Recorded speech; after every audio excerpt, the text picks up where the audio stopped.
We're ready. All right, welcome everyone to the Village Council meeting for Marvin. It's Monday, July 13th at 5 o'clock. We will call this meeting to order. We're going to consider allowing remote participation with Councilman Nunnenkamp. So moved. All those for? Aye. Okay, motion passes. C, the adoption of the agenda. Motion on the table for that one. So moved. All those for? Aye. All those opposed? Motion passes. The adoption of the previous minutes. This is from June 15th, council work session. It's so moved. All those for? Aye. Aye. All those opposed? Okay, the motion passes. And then we will go into closed session now, and I have the statute in front of me, Austin, on my phone. Yes, can you please? Recess into closed session for NCGS 143-318.11A3 to consult with attorney, to preserve attorney-client privilege, and to give instructions regarding Kim Vandenberg v. Village of Marvin, 26 CV 003346-890.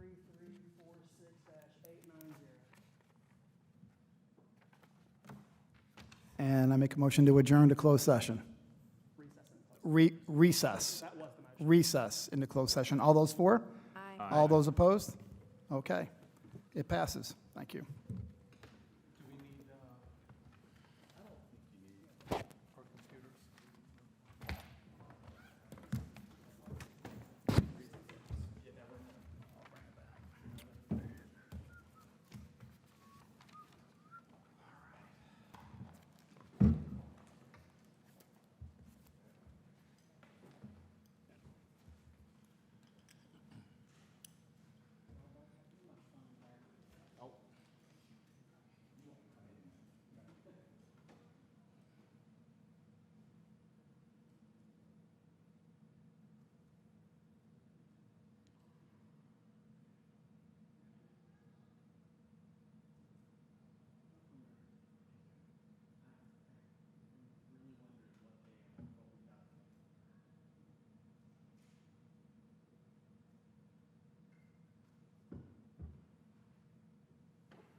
Hey, Bob, can you hear us? Can you hear me? I can hear you. People are just getting food and we'll be ready to go in a little bit. Thank you, Lucas.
Okay, it's currently 6 o'clock. I want to welcome everybody here. We're going to reconvene in an open session and move to a post-close session action. Okay, I would like to make a motion to delegate the hiring of external counsel in the case of Kim Vandenberg versus Village of Marvin to the interim manager. All those for? Aye. Aye. All those opposed? And the motion passes. Thank you. Okay, the next is the Pledge of Allegiance. I pledge allegiance to the flag of the United States of America and to the republic for which it stands, one nation, under God, indivisible, with liberty and justice for all.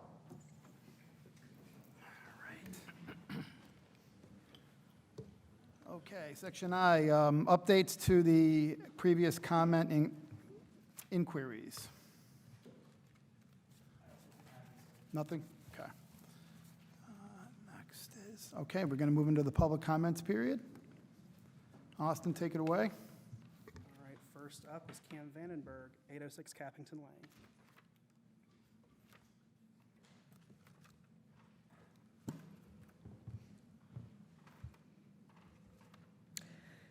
Kim Vandenberg, 806 Cappington Lane. Tonight, I'd like to address 3 issues: fiscal responsibility, commitment required to serve the residents of Marvin, and neighborhood beautification.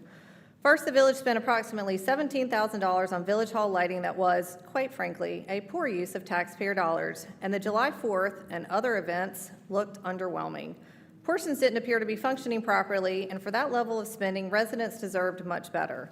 Perhaps even more disappointing is that while our nation celebrated the 250th anniversary of American independence, a milestone that deserved recognition and community pride, the village barely acknowledged it and said taxpayers were left funding what appears to have been the very definition of a pet project: expensive holiday lights that failed to deliver the impact residents were promised. Angel, this is your pet project.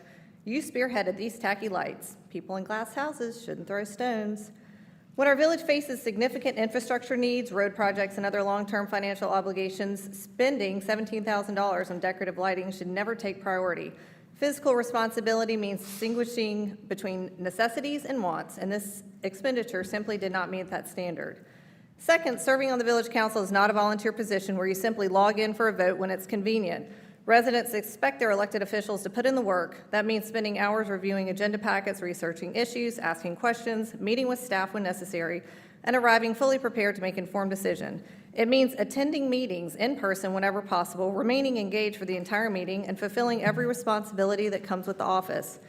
Those responsibilities also extend beyond council meetings. Serving on regional organizations such as CRTPO is not optional. These meetings are where transportation priorities are discussed and where relationships are built that can help secure funding for road project Marvin depends on. Repeatedly missing those meetings means Marvin loses an opportunity to advocate for itself and the taxpayers who elected you. The newly elected members are not attending every meeting, in person or virtual. They are leaving early and stumbling through how meetings are run. I was kind enough to donate a book to help learn Robert's Rules of Order, and it doesn't seem like you've opened it once. In fact, I believe it's sitting in a staff member's office. You clearly don't take your duties and responsibilities seriously because you can't even run a meeting smoothly. You should be embarrassed. Finally, I'd like to ask a question on behalf of my neighborhood. Our residents would like the village to maintain the entrance of our neighborhood, as you seem to be contemplating in other locations throughout Marvin. Could you explain what the process is for requesting village maintenance on neighborhood entrances? What criteria are used to evaluate those requests? And what steps would our neighborhood need to take for council to consider it? I believe it would be helpful for all residents to understand how those decisions are made and whether there is fair and transparent process for every neighborhood. Please feel free to email me with the answers to these questions. I look forward to hearing from you. Thank you, and I'll see you at the next meeting. All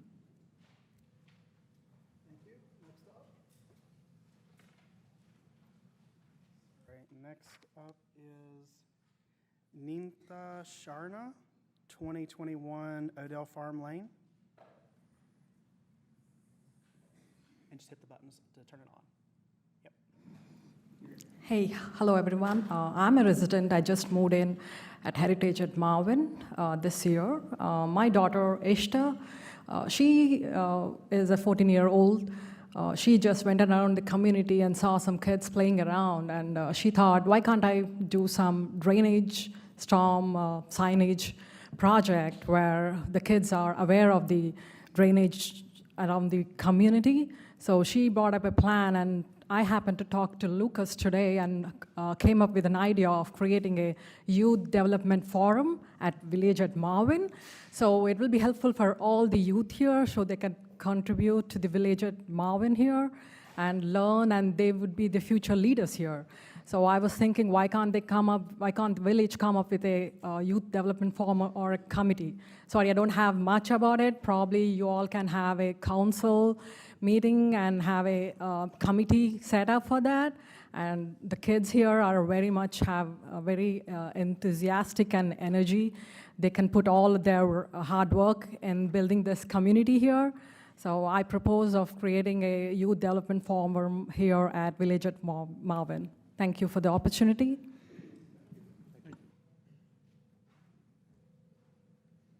Mr. Mayor, that's all. You may proceed. That's it on public comment? Public comment. Everyone else is for public hearing. Okay. Oh, This is just general public comment. This isn't the public hearing. okay. Comment period.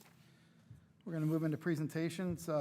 So this is a happy one. This is the recognition of the village clerk and assistant to the manager, Austin Yau's achievement of his Master Municipal Clerk Certification, the MMC, from the International Institute of Municipal Clerks. So, Austin, I don't know how you want to go about this, but we've got a beautiful placard for you right here, and I'm sure we're going to want to get a photograph. Okay, So, I'll take it. all right, I think, is Lucas going to take a picture? Oh, you got it? Okay. You want to come over here? You guys want to, council want to, I think you want a group picture? That's what you guys want? Yeah, let's do it. You go, you hold that. Get everybody. All right. Can you get us all in Yeah, here? I think we can. Okay. If this turns out bad, Lucas, I'm going to blame you. Go ahead and take a couple.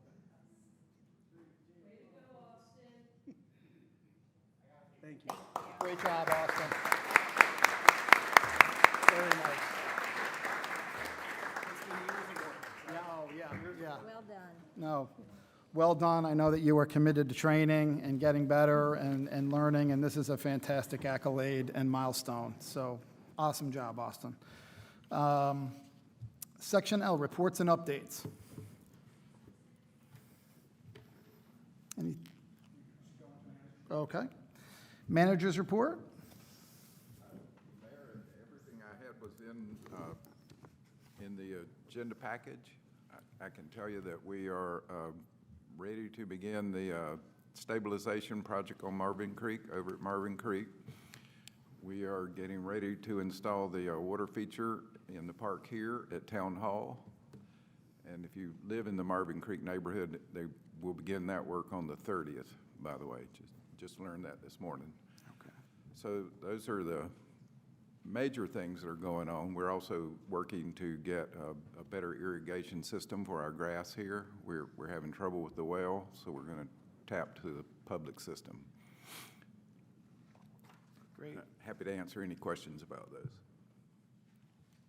Anybody have any questions? All right, Lehman, thank you very much. Okay, the planners report. Hunter. Good evening, council. Few items to update you on. Just first, general development update. We have received the Marvin Grove, which is the Zepsa Properties construction documents, and done our initial review on those, and those comments have been submitted back to that applicant. Again, they'll have to address those comments as well as get those outside agency approvals, but I just wanted to note that they have submitted and have begun that review process.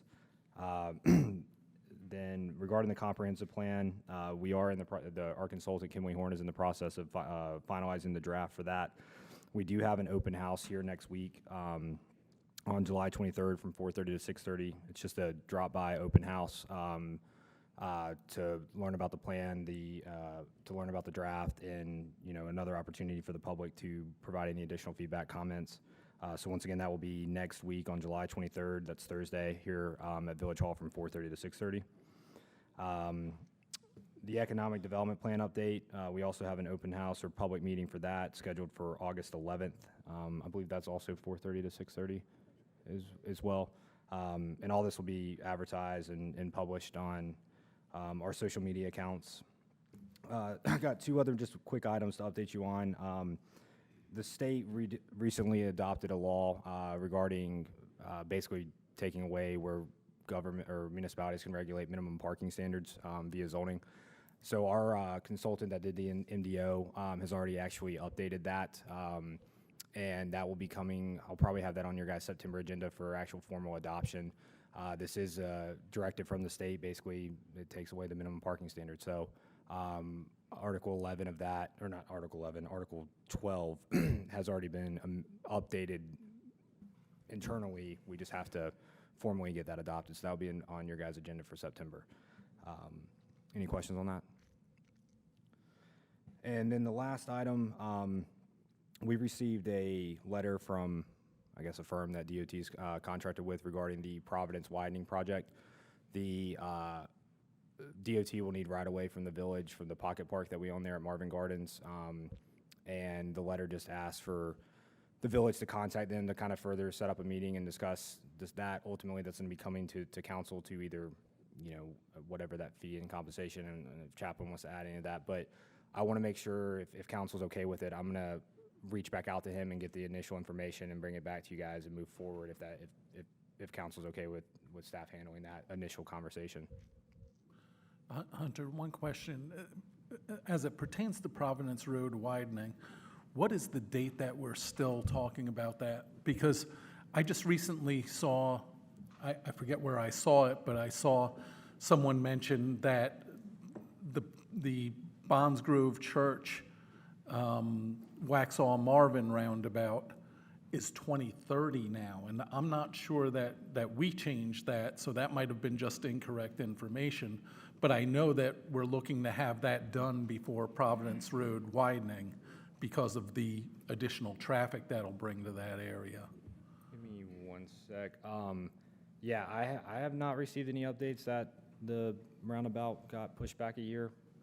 Could you just look into that and whether or not that's some way affected with anything that has to do with the widening?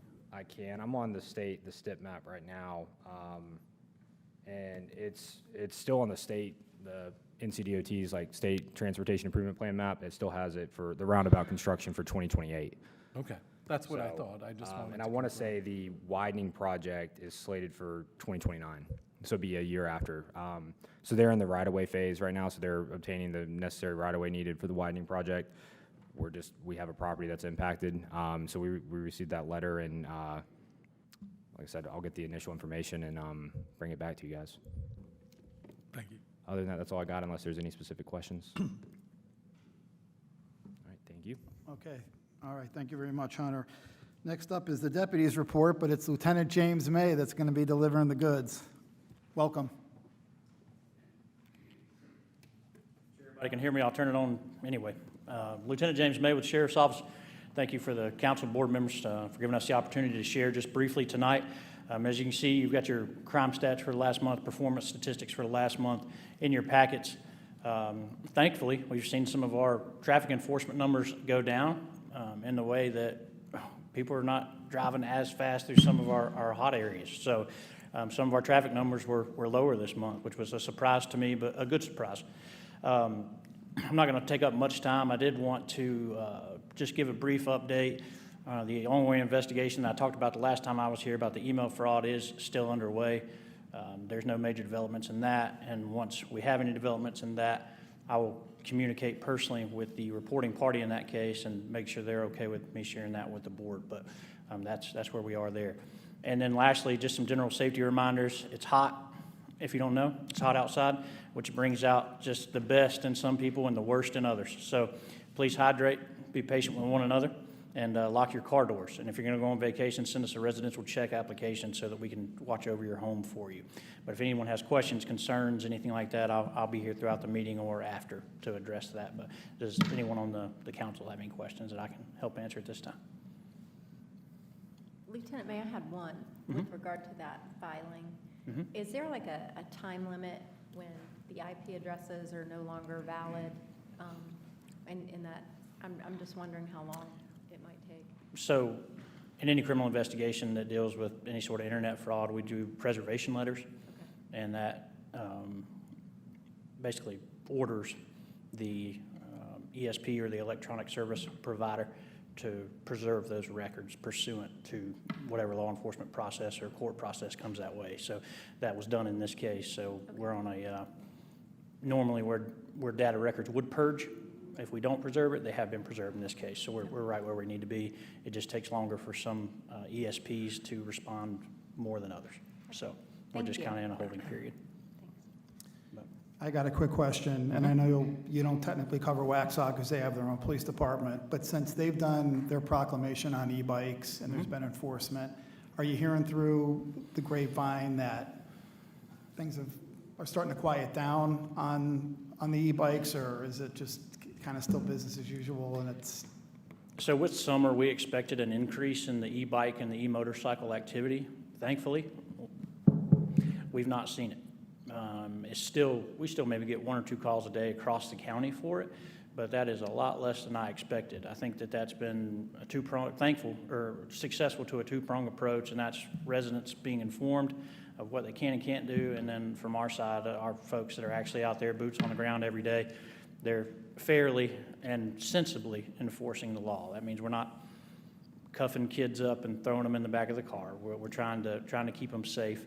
And ultimately, if we have to, like I've said in past meetings, if we have to tow the e-motorcycle to get it off the road for people that won't heed the warnings, then that's what we'll do. But once again, we want kids to be kids. And I've been to several HOA meetings over the last month or two, and I've been invited and just been thankful to be invited to those. And I've been able to share kind of what's an e-bike, what's an e-moto, and just help parents kind of become aware of what we're looking for and what we'll have to do if they don't take action. So thank you to Austin and for everybody that's been pushing out information on your end. Congratulations, Austin, on the award. You're #1 in my book.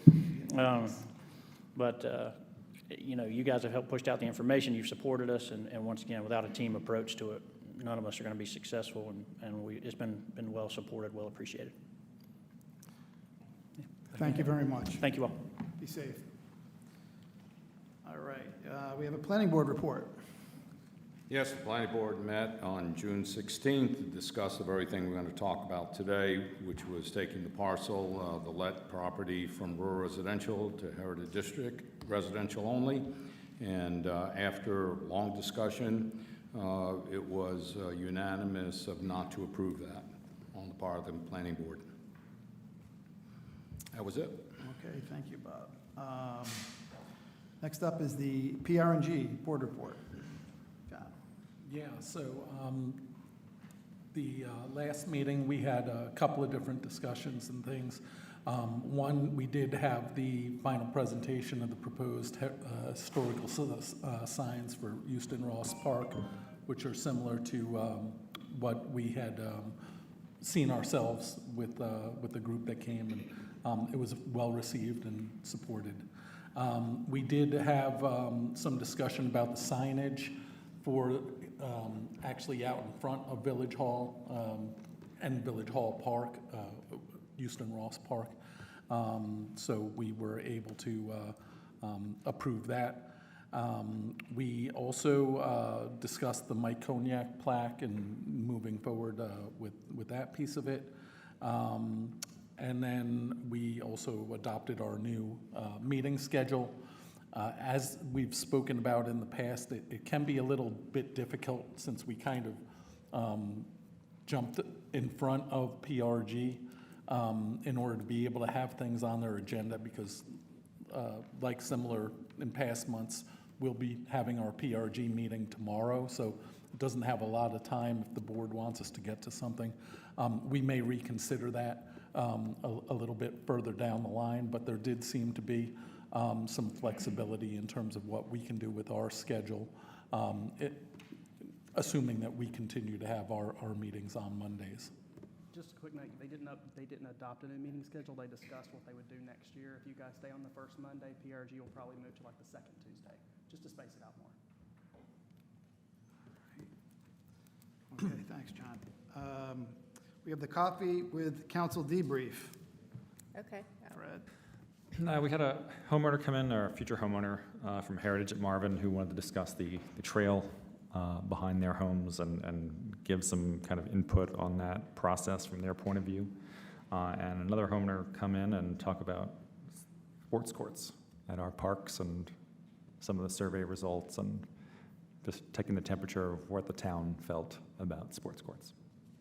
And another resident came in and asked about whether or not the PTA at Marvin is the only PTA that's paying for landscaping, and I called the chair of the UCPS, and she said no, that basically UCPS mows all 53 schools' yards, but any landscaping that they want in addition to that is for each PTA to do.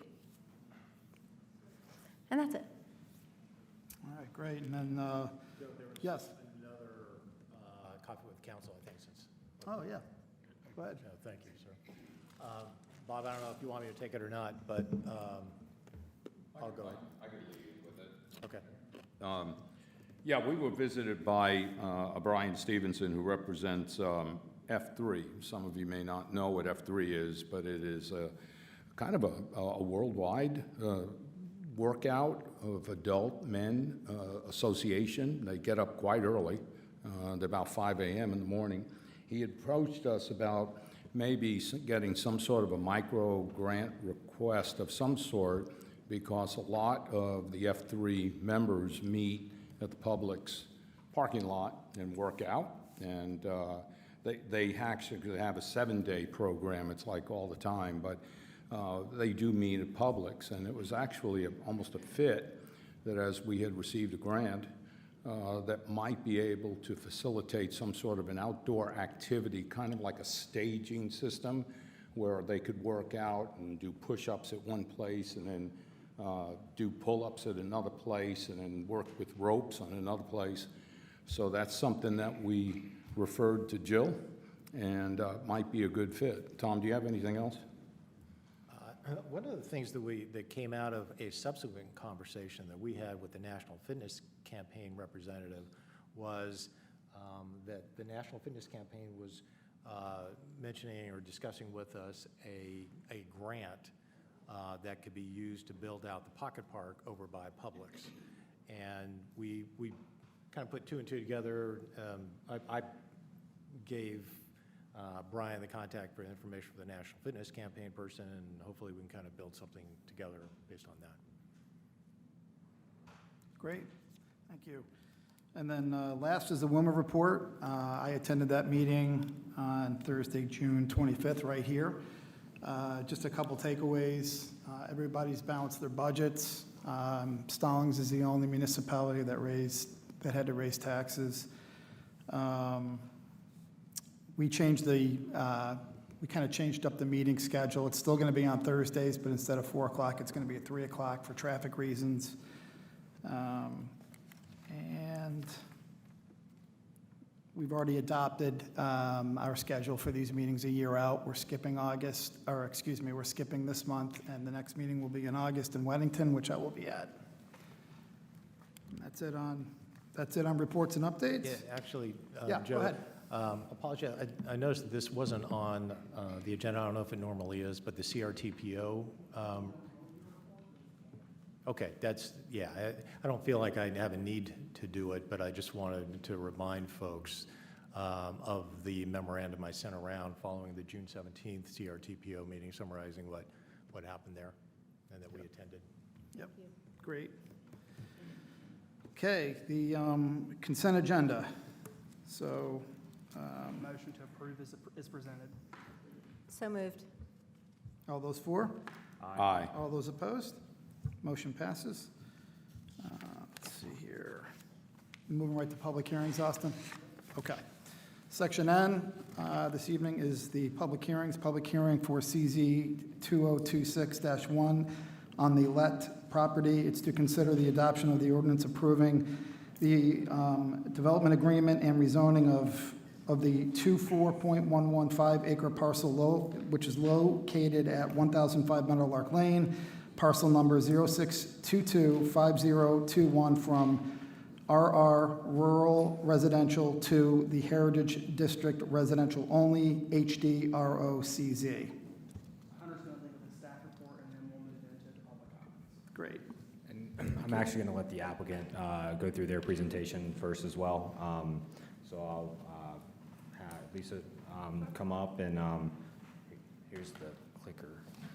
But tonight, as she's getting prepared, once again, to be considered for this rezoning petition to rezone the Lett property to the Marvin Heritage District Residential Only to develop the site for a single-family subdivision consisting of 24 detached single-family lots. I'll let Lisa kind of go through her presentation, and then I'll go through my staff report on kind of hitting on anything that wasn't discussed as part of the presentation, and we can open it up for public comment and further discussion by the council.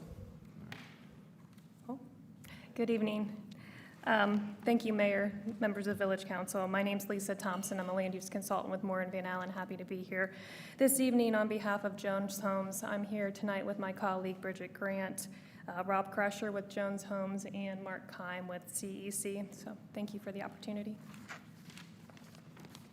Subject site contains 24.15 acres. It's currently zoned rural residential. The request this evening is to rezone this property to the Heritage District through the conditional zoning process. The property is located in the Heritage Planning Area as part of your comprehensive plan and has been intentionally designed to respect the existing Meadowlark community and church property that surrounds this site. We've listened and worked diligently with staff to get to where we are tonight. The reduction of 5 homes has allowed us to create this open space area as you enter into the property.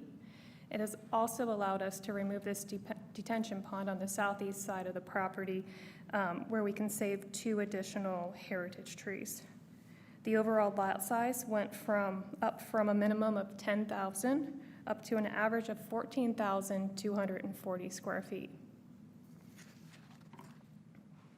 Not only are there fewer homes, but we now have wider lots. We went from a 70-foot lot width to 85 feet. We have a larger separation between homes, 10 feet up to 25 feet. We have larger buffers, especially along Meadowlark Lane. We brought this from a 40-foot buffer to a 60-foot buffer with a 95% opacity commitment. We have more open space, and we're preserving 57% of the tree canopy. These revisions were not required by ordinance. They are direct responses to feedback. We are excited how this plan has turned out. It's 24 homes, which is less than 1 unit per acre, clustered around the pond. We were able to keep the 100-foot buffer along the Meadowlark property. Does this work? Pointer? Oh, that's okay. Thank you. 100-foot buffer to the south. We've got a 70-foot buffer to the property to the east, 40-foot buffer to the property, to the road, to Newtown Road to the north, and a 60-foot buffer along Meadowlark Lane. Again, over 54.9% of the site is open space, with trail access to the existing heritage community and eventually the Marvin Loop. Tree preservation has been a major topic throughout the process. This property sits level with Newtown Road, unlike the Heritage, which was in a bowl, which enabled us to keep 57% of the tree canopy. We are committed to working with the HOA through our conditions and standards and with the urban forester on mitigation. Again, 95% opacity in those buffers. Since planning board, we've also added a condition that will add a row of evergreens along the lots that back up to Meadowlark Lane, so you have the year-round screening and enhanced mitigation requirements that exceed the code requirements. When considering this request, we believe there are several reasons that merit approval. It aligns with the goals of the land use plan. It's less than 1 unit per acre density. We have wider lots with greater separation than the Heritage, with open space that provides meaningful transition. We have enhanced our buffers compared to a by right plan, which is a 20-foot buffer. We are able to keep the pond. It's a beautiful piece of property and will become a great amenity to the site. We have more than half of the property to remain as open space. And it's conditional zoning, so it's binding. We are able to commit to some architectural commitments that you don't get with a by right development. We can commit to a for sale product. It won't be rental. We can commit to a single family product and not a duplex product that is allowed in a by right plan. We believe this plan is balanced and compatible with the area, and it meets the long-term goals for the Village of Marvin. And I'd be happy to answer any questions. And we can come back after public hearing if you choose. Anybody have any, does anyone have any questions thus far? Go right into public hearing then? Yep. Okay, we're going to move on to public comment. Thank you. Lisa? I can do staff report now, or I can do staff report after public comment. It's up to council. It's your call. Yeah, I'll go ahead. I mean, a lot of this has been touched on, but I just want to kind of run through this real quick. Once again, so what's being considered tonight is to rezone the 24.115 acre property there at the corner of Meadowlark and Newtown Road from rural residential to the Marvin Heritage District residential only. The proposal was for 24 homes yielding a density of 0.99 units per acre. They are proposing to preserve, I have 10.58, but I don't know if I think that's just what's the active open space and not including the buffers, but there is roughly about 54.9% of the property to be preserved, either through buffer protections and or open space dedication. The proposed development has also increase their proposed lot characteristics, going from their minimum lot size from a minimum of 10,000 to 12,000 square feet, the front setback being 25 feet, the lot width going from 70 to 80 feet, the side yard setback going from a minimum of 5 feet to a minimum of 12.5, which that leads to a minimum of 25 feet of building separation in between the structures. The rear yard setback would be 25 feet as well. And the average lot size of this proposed plan is 14,241 square feet, or roughly 0.3227 acres. So kind of getting in, they're also proposing as part of this is that the development will have internal side, I'm going to go back to the site plan just so it's pulled up. They are proposing to have, the internal sidewalks and internal walking trails along the existing pond. They're also proposing to construct a trail connection along Newtown Road here at the northern part of the property coming out of that cul-de-sac to tie into the existing Heritage at Marvin paved trail, as well as future crossing to align with potential the Marvin Loop project if that gets constructed whenever funded. They are also, if the applicant is also proposing, if that's not the council's desire to have that connection there, they are offering a fee in lieu that can be mutually agreed upon by the village and be accepted, and we could use that for future extension of the Marvin Loop as well. Kind of hit on the buffers, but they are proposing a 100-foot buffer there on the rear property line adjacent to the Meadowlark subdivision, a 70-foot buffer on the eastern side of the property between the 3 Pond Acres subdivision, a 40 to 50-foot buffer along the northern property line between the existing cemetery for Banks Presbyterian as well as Newtown Road, and then a 60-foot buffer along Meadowlark Lane. They're also proposing that if this development is proposed, one of the conditions that is outlined in the development standards is that no more than 50% of the buffer area may be disturbed during land development and construction, and that existing trees counted towards the overall planting requirement. And existing trees may be counted towards the overall planting requirements per the MDO. They also have the 95% opaque visual buffer condition as well, meaning that the trees planted, as mentioned, the evergreen screening along the adjacent or the proposed lots there adjacent to Meadowlark Lane will help with the opaqueness factor, creating more of a visual screen between the Meadowlark lane in the proposed subdivision. They are, from a tree preservation standpoint, they are proposing 1.53 acres of tree conservation.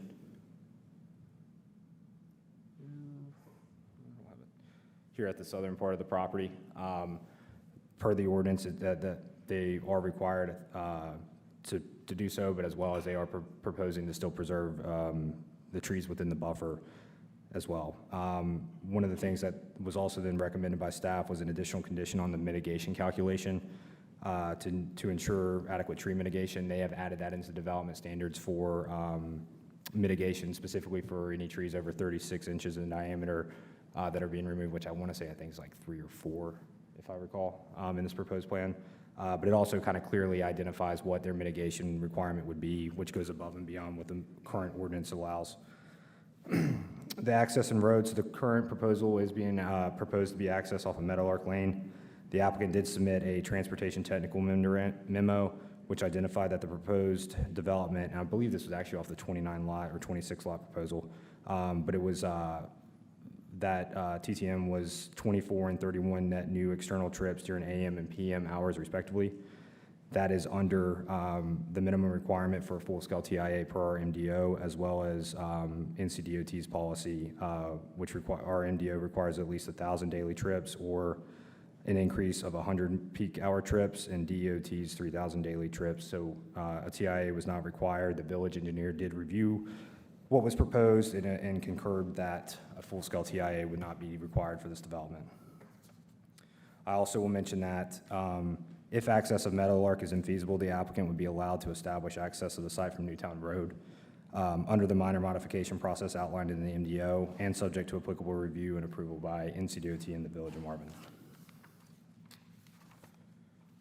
One of the other big changes from their 26 lot to their 24 lot plan was the reduction down to one SCM pond there.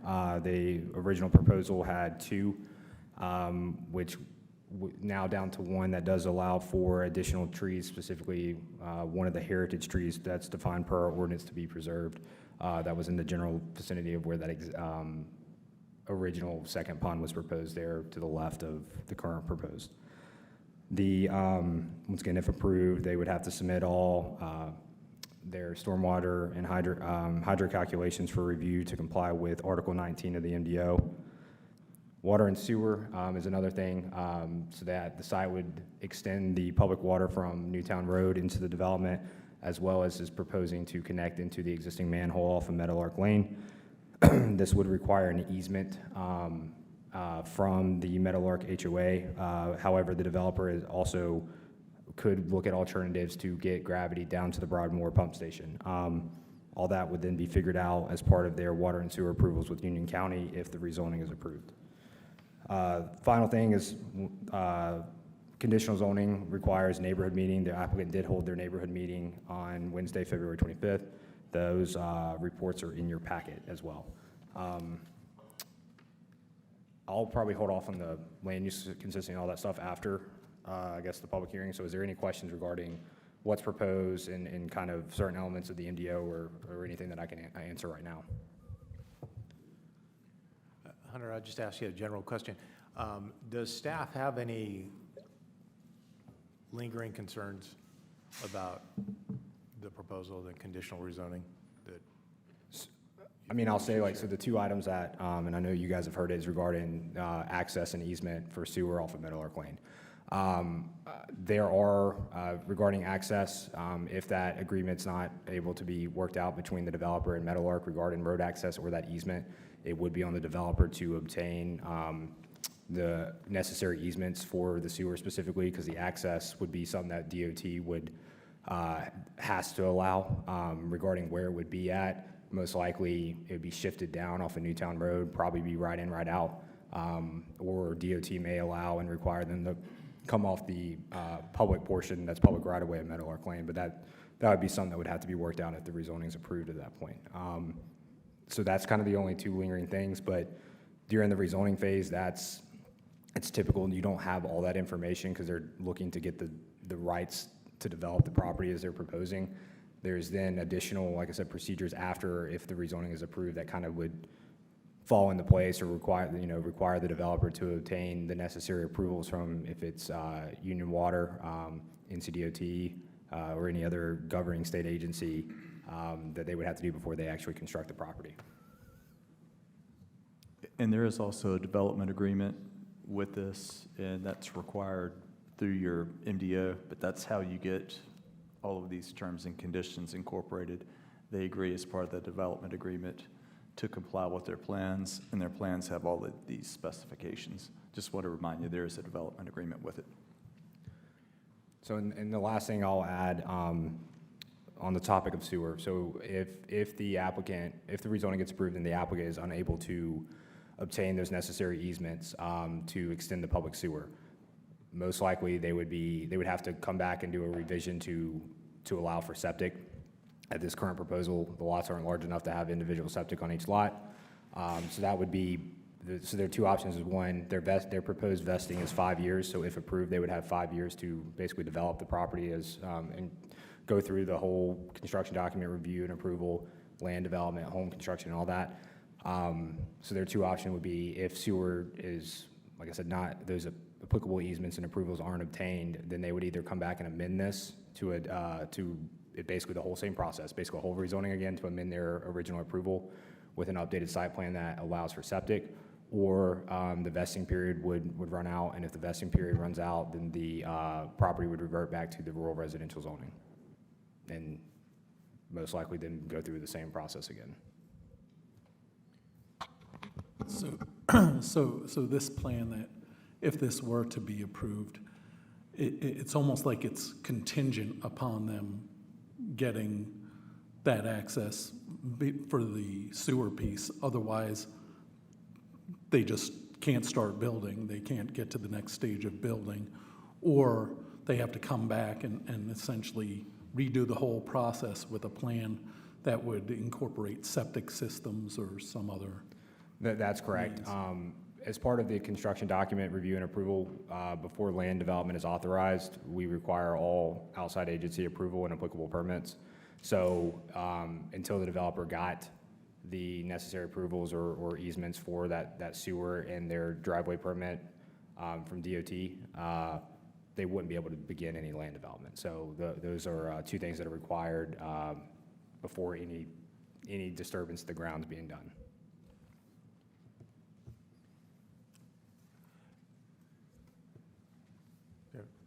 A question, you'd mentioned the Broadmoor pump station. Mm-hmm. How would that come into play? Is that if they can't get an easement to access the sewer, that would be a... So the adjacent development, the Heritage at Marvin, which was developed by the same applicant, Jones Homes, they, during that process, they actually originally proposed a pump station on that 68 lot subdivision. The pump station, the county requires the commissioners get to approve or deny pump stations. The commissioners denied that pump station.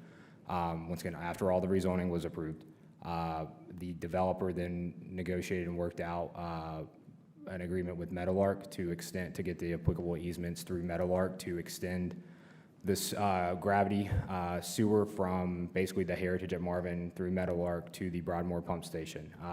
That Broadmoor pump station is the low point. And so in this instance, it would be the same thing. They need, I think, about a 30-foot easement to tie into the existing manhole off of Meadowlark. But everything would have to gravity feed to that pump station. I don't foresee the county allowing a pump station just for development as such as 24 homes.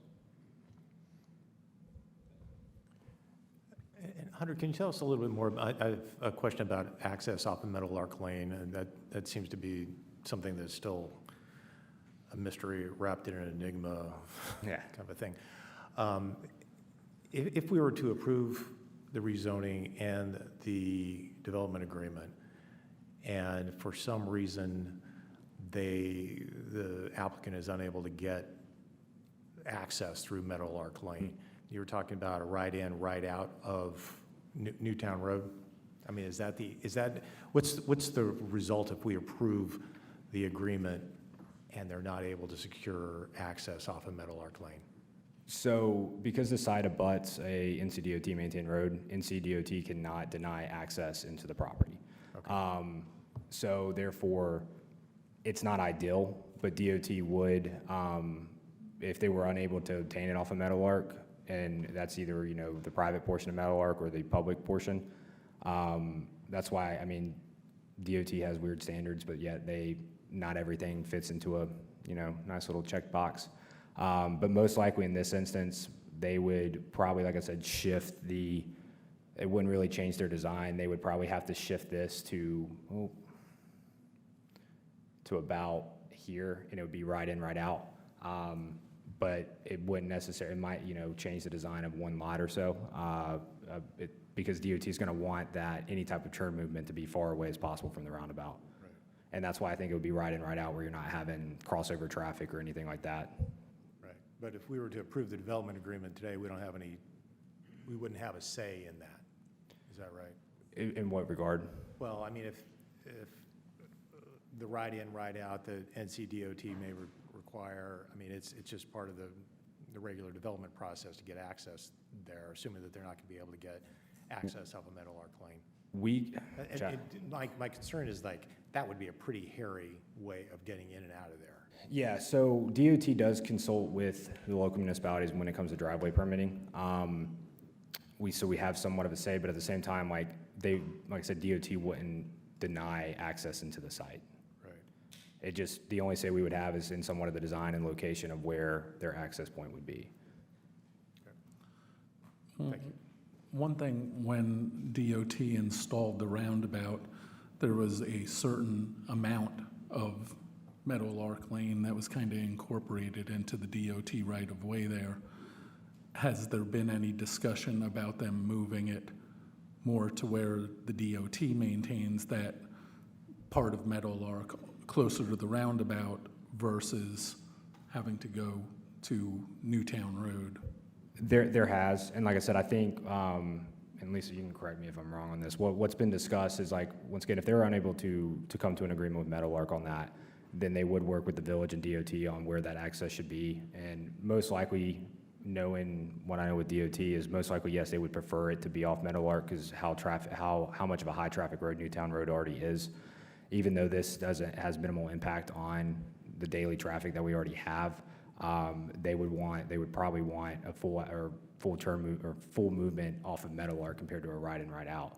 I also kind of, in the initial kind of conversations with the applicant, and once again, this would be something that we'd have to work through with DOT, I could see a potential where it's ride in, ride out, and then this access actually gets shifted up, and then potentially it just becomes a exit only for the subdivision.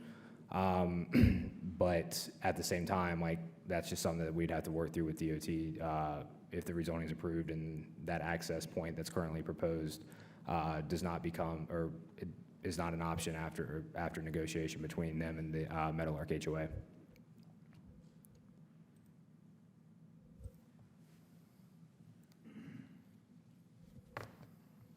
On the ride-in, ride-out, would there be a median that would prohibit people from making a left-hand turn onto Newtown Road to approach the roundabout? Most likely, yes.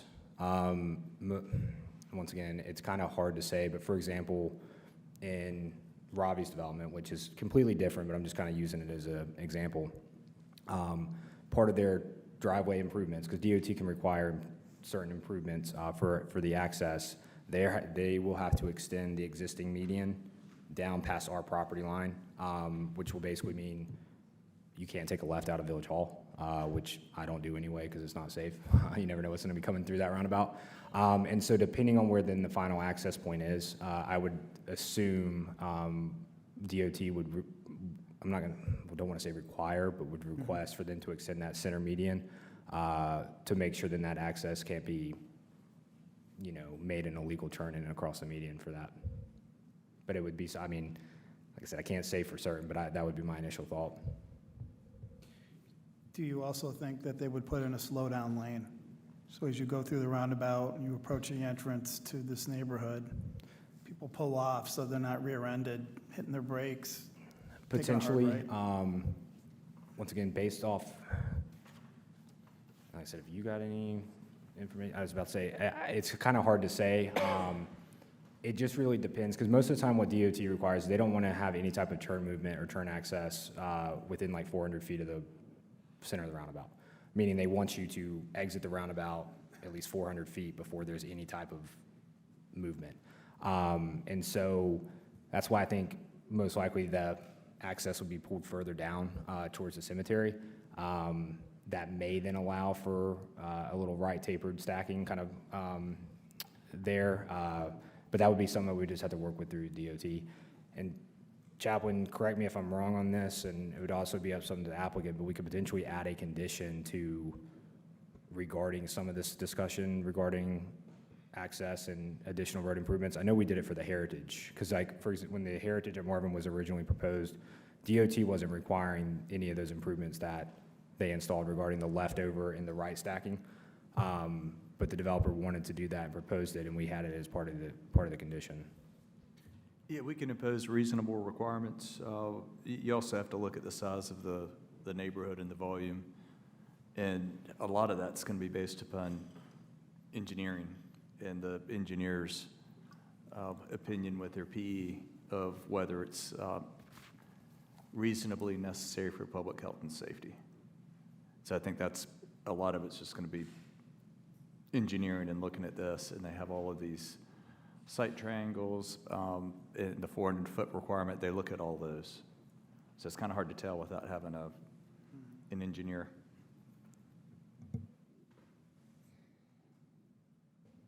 Are there any other questions or comments before we go into public comment from the dais? Okay. Austin's probably got the first name of, you see it, Hunter or Lucas? Neil Caldwell, 1308 Lark Ridge Court.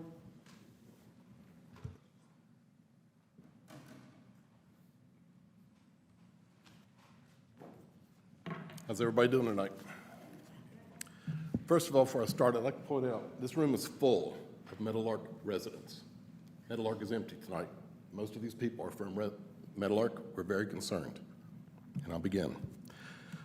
8 years ago, nearly a decade after becoming a part of the Meadowlark HOA, I first heard whispers of a heritage project and the rezoning that would establish it. And now I've been here long enough to become our HOA's president, and we're still staring into the shiny jaws of progress. My name is Neil Caldwell. I represent the Marvin residents most affected by the proposed development of the Scott Lett property by Jones Homes. Put bluntly, we like our community the way it is. This, and I'm including Marvin proper, is a quiet community of more trees than people, more open space than houses, and it is patently illogical to set a further precedent by encouraging anything less. When most Marvin residents chose the lifestyle and homes they currently enjoy, crowded roads and neighborhoods weren't a consideration, or they simply wouldn't be here. Charlotte city limits is 5 miles away, with Indian Land and Waxhaw opposite that. Please visit if anyone needs a reminder of what you'll lose by inviting that here. It was forcefully stated at the planning board meeting that there have been no Meadowlark negotiations with Jones Homes regarding sewage or road easements, which hasn't changed in spite of all appearances to the contrary by any site plans you may have seen. We are prepared to enforce our rights through whatever means are necessary and legally available to us. We will not have another heritage installation on both sides of our long-established 50-year-old, one-lane, shady, peaceful entrance road bought, paid for, and maintained by the Meadowlark HOA. This is simply asking too much of long-term Marvin residents versus non-Marvin developers. Part of this is about that community. Part of it's about the buy right, which we think will end up being the problem. Jones Homes has now threatened that if they don't get the sewage easement from us, they will, quote, be forced, unquote, to fill the pond in the midst of the Lett property to create more home sites. It's also rumored that council has been asked for eminent domain if all else fails. I would redefine this as a direct attack on village residents by a non-resident for nothing more than monetary gain, which isn't why the concept of eminent domain exists. Were you also told that filling the pond, should the by right plan be enacted, will destroy any downstream ponds fed from the Lett property and owned by our neighbor, Casey Crawford? Can anyone be allowed to do this who won't look him in the eye and say, sorry for what we did? With little regard for a non-Meadowlark resident in the plans, I'm telling you instead about this. It's all in the pursuit of profitable excess home sites. I could go on and on about the impact the Heritage Project has had on our residents, one of which has moved, one of which is threatened to on multiple occasions, and those are just the ones I know about. And I receive daily emails and texts of the increased trespass on our private road from the Heritage, all of which will be compounded by another Heritage on our left flank to match the one on our right. In our quiet, peaceful 50-year existence, we've done nothing to deserve this. We just want to come home to something worth returning to. I'm sure you're all aware of the unanimous decision at the Planning Board meeting and the reasons for it, so it won't come as a surprise that once again, on behalf of our residents in Meadowlark and the village of Marvin, I ask that you restrain this development to the barest of legal minimums by another unanimous decision of no to the rezoning request. I'm sorry, but that's time. Protect the residents, not the developers.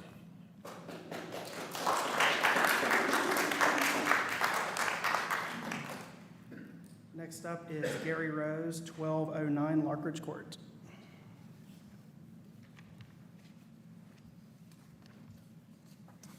Good evening. I'm Gary Rose. I'm 1209 Larkridge Court. I'm the treasurer of the Meadowlark HOA. Got 3 points I'd like to bring up. The land use plan.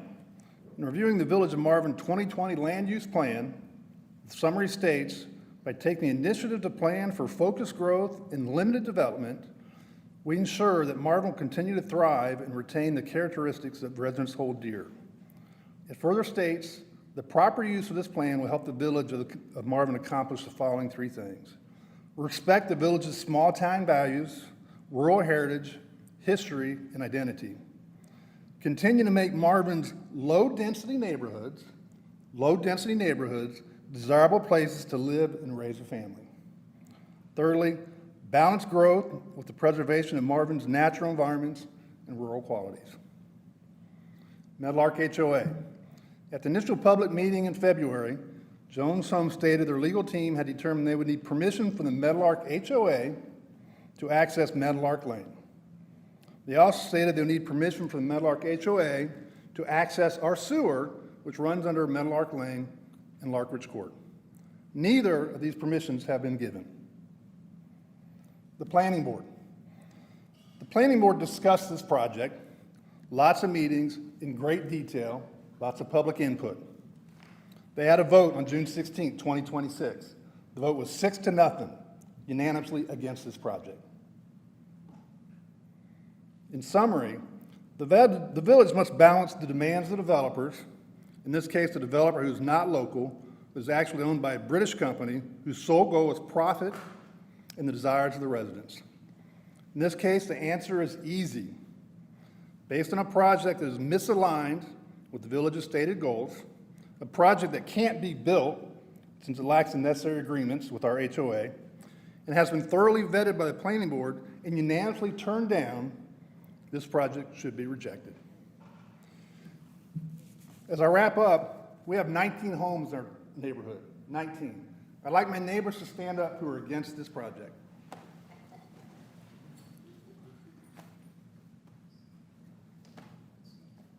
Thank you for your time.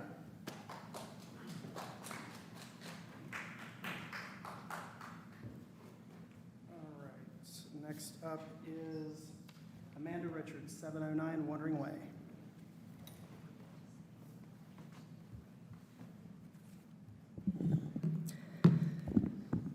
Good afternoon. I did want to make a public comment earlier, but there was no, I didn't see the sign-up sheet.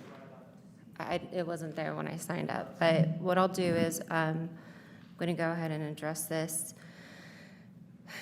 Good evening. My name is Amanda Richard, and I am a resident of the Village of Marvin. I have 4 concerns to put on record tonight. I'd like to have the council consider removing eminent domain provisions. The proposed developers agreement includes a clause that would allow the developer, if they cannot obtain the water and sewer easements on their own, to ask the village to exercise eminent domain on their behalf.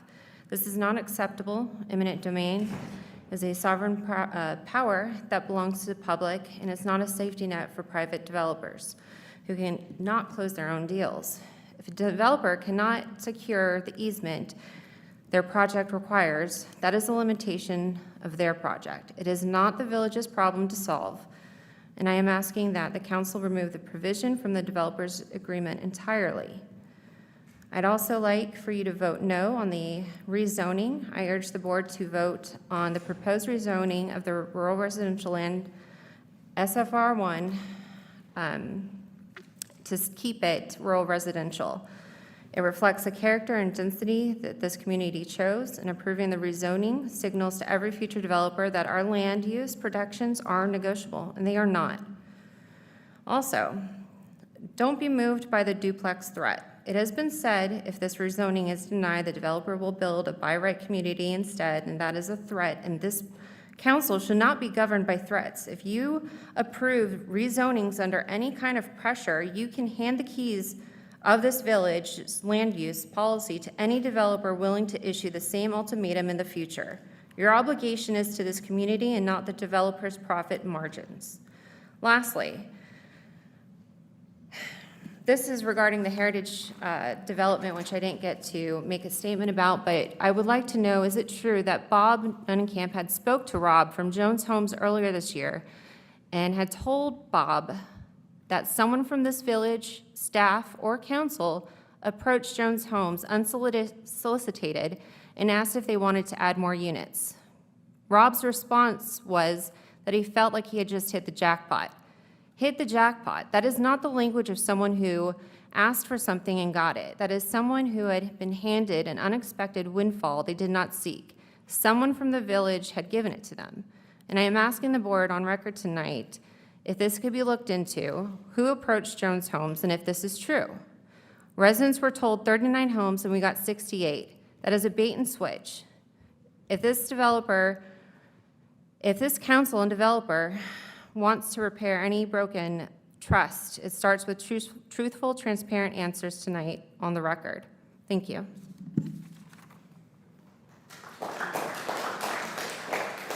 Next up is Mary Vaca, 1303 Larkridge Court. Thank you.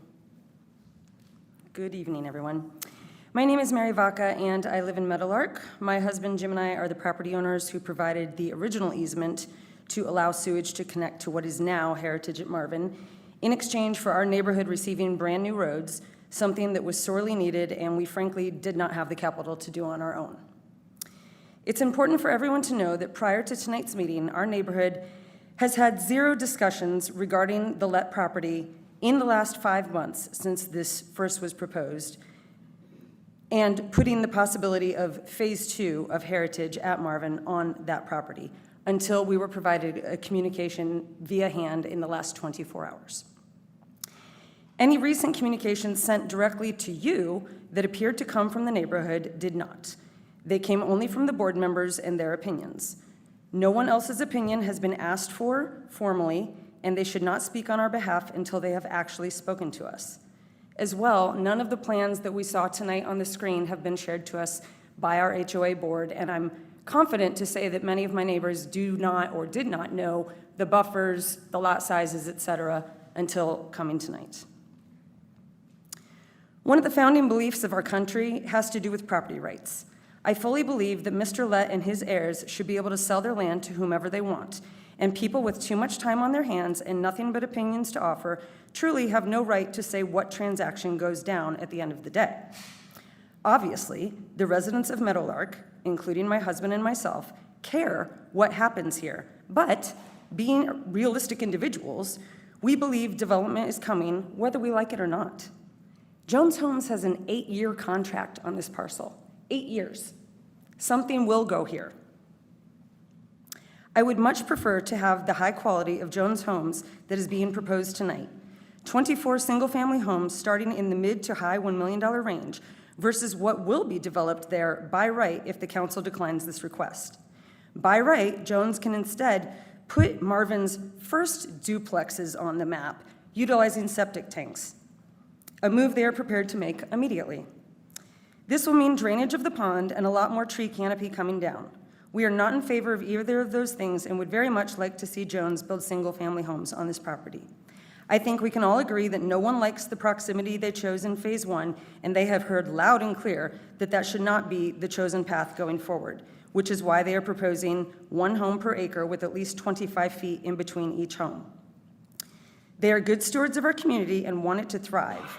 Let's not forget that Jones Home played a huge part in convincing Mr. Odell to donate the corner of his property to the DOT so we could get our roundabout approved and have 4 legs instead of 3.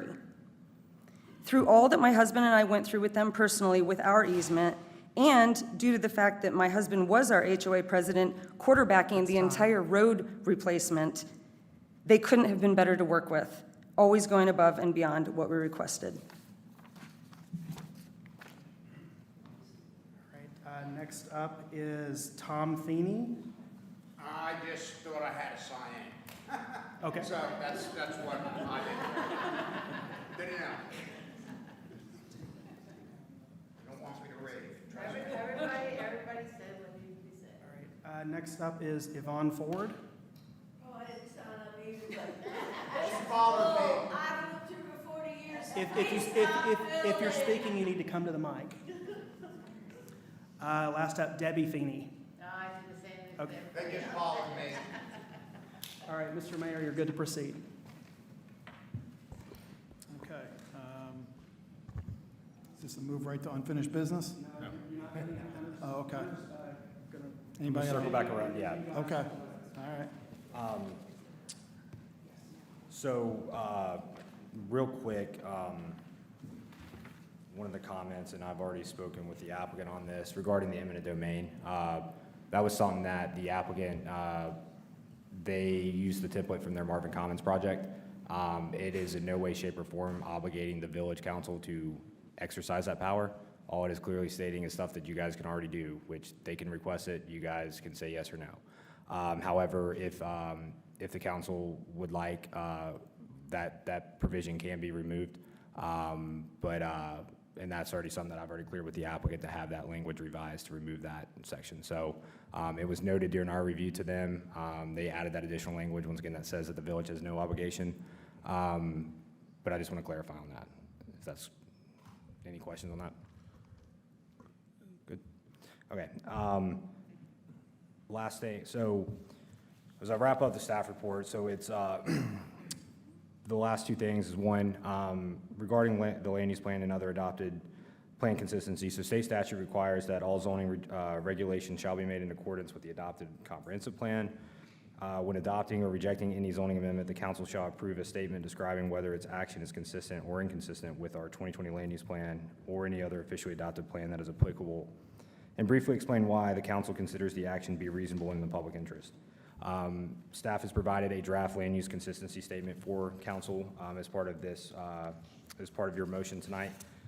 Staff does believe that it is consistent with the land use plan, specifically with the ones mentioned during public comment, that it is it's consistent with the low density nature of the 1 house per acre that's outlined in the land use plan, with the clustering and conservation subdivision and proposing to preserve 54% of the development. It's in line with that nature of kind of being respectful of environmental sensitive areas and preserving the tree canopy as well as enhancing it. And so all that is outlined in that draft statement.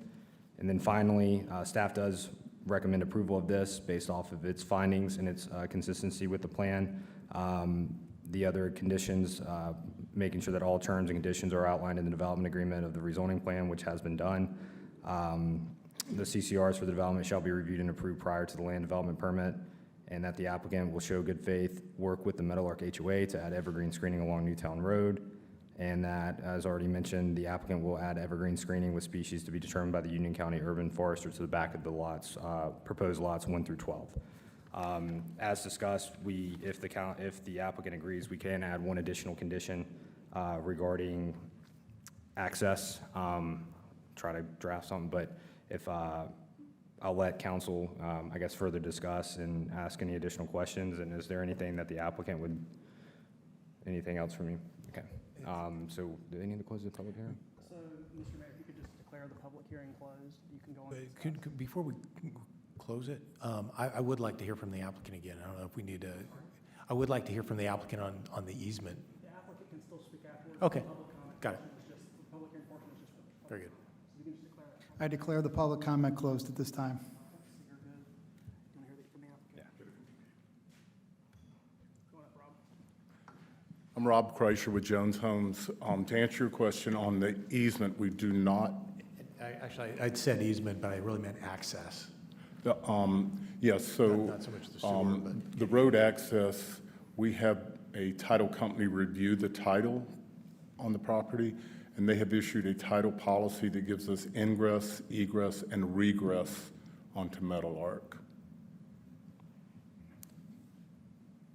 So the plan is to use the access off of Metal Arc, period. Well, that would be the plan, unless, I mean, I understand that you have We can- a and we title can- report, but that doesn't necessarily give me the comfort I was looking for, is like, who, do you know, I you am may be able not. to get a title report, but. I am not stuck on Metal Arc going in. I'm We not could a come fan off, of we could Newtown come off either. of Newtown. Yeah, I got to come off somewhere. Right. No, I guess what I'm trying to get at is that the access off of Metal Arc seems like it's necessary, at least in my mind, because I think while NCDOT may allow access off of Newtown, I see the ride in and ride out as just too big a safety issue, frankly. I would agree. So if you could talk to that. I mean, Yeah, we would have to come off of, those are the only two places we would be able to come off of. And we would, and this is a question I am not sure that you can answer, or Bridget or Lisa. I don't know what the emergency access requirement is. I know that when we did Heritage, we had to just put the gate on the back so that emergency vehicles can get in and out of there if the front is blocked. Thank you. So, Yeah, I think, and don't quote me on this, this is off the top of my head, and I can confirm for the council, but I believe fire code, if it's over, it's either 50, it's either 25 or 50 homes, fire code requires either a secondary access or an emergency access to be provided, which with their 24 lot proposals under both of those numbers.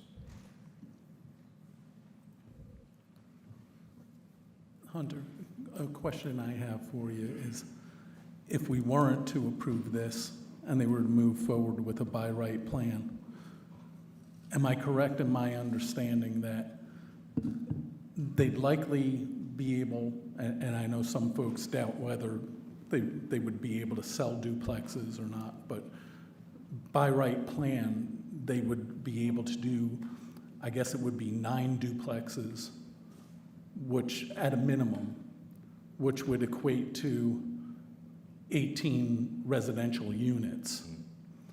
But in doing so, a lot of could you explain a little bit more about what that would do to the buffers? Yeah. I think that would require the lake to be drained, and all of those things, I don't think we would have a say in one way or another, correct? Correct. So for clarification, and I know this has came up in previous neighborhood meetings and planning board meetings, when I get asked questions regarding by right, like what can a developer or somebody do with by right, I give the information based off of what the ordinance allows, meaning there are certain elements that, in the ordinance that, yes, allows, staff can allow up to a 10% lot reduction to their minimum lot size being 2 1/4. In no way, shape, or form am I saying that I'm approving that, but I can't. It also might not be me making that interpretation. So that's why I always give you worst case scenarios. I just want to clarify on that. So based off of raw numbers and with that lot reduction, yeah, I think they would be at roughly about 10 lots. And once again, all of them would have to conform with the minimum requirements of the rural residential district. Furthermore, when it comes to a by right development, they only have to do what the minimum says. I can always ask for, hey, increased buffers in certain elements, but they are in no way, shape, or form binded or, have to agree to enhance.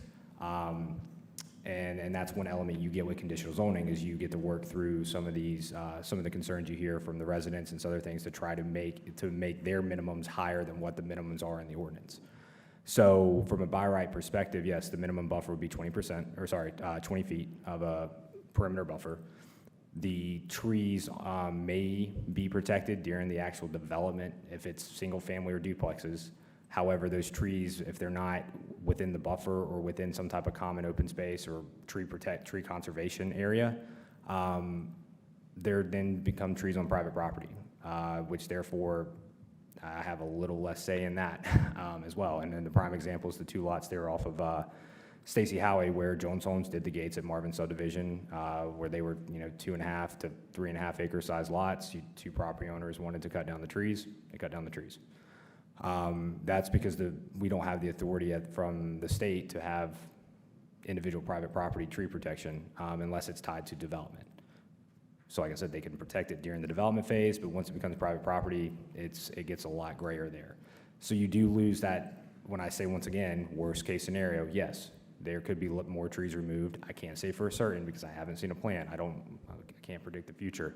But you lose the open space element where those trees are in an open space as part of their rezoning petition, that those trees are protected, forever.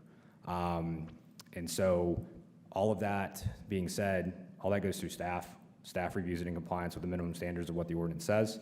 If it complies, they would be able to plat it for 9 or 10 rural residential lots, and then they would, in theory, then pull individual zoning permits to either, develop a single family or a duplex on it, because duplexes are permitted in the permitted use table for that district. Did that answer your question? Could you address why we couldn't change that? Change what? Duplexes, downzoning? Or do you want me to? The state law State law. is pretty tough right now on any, Right.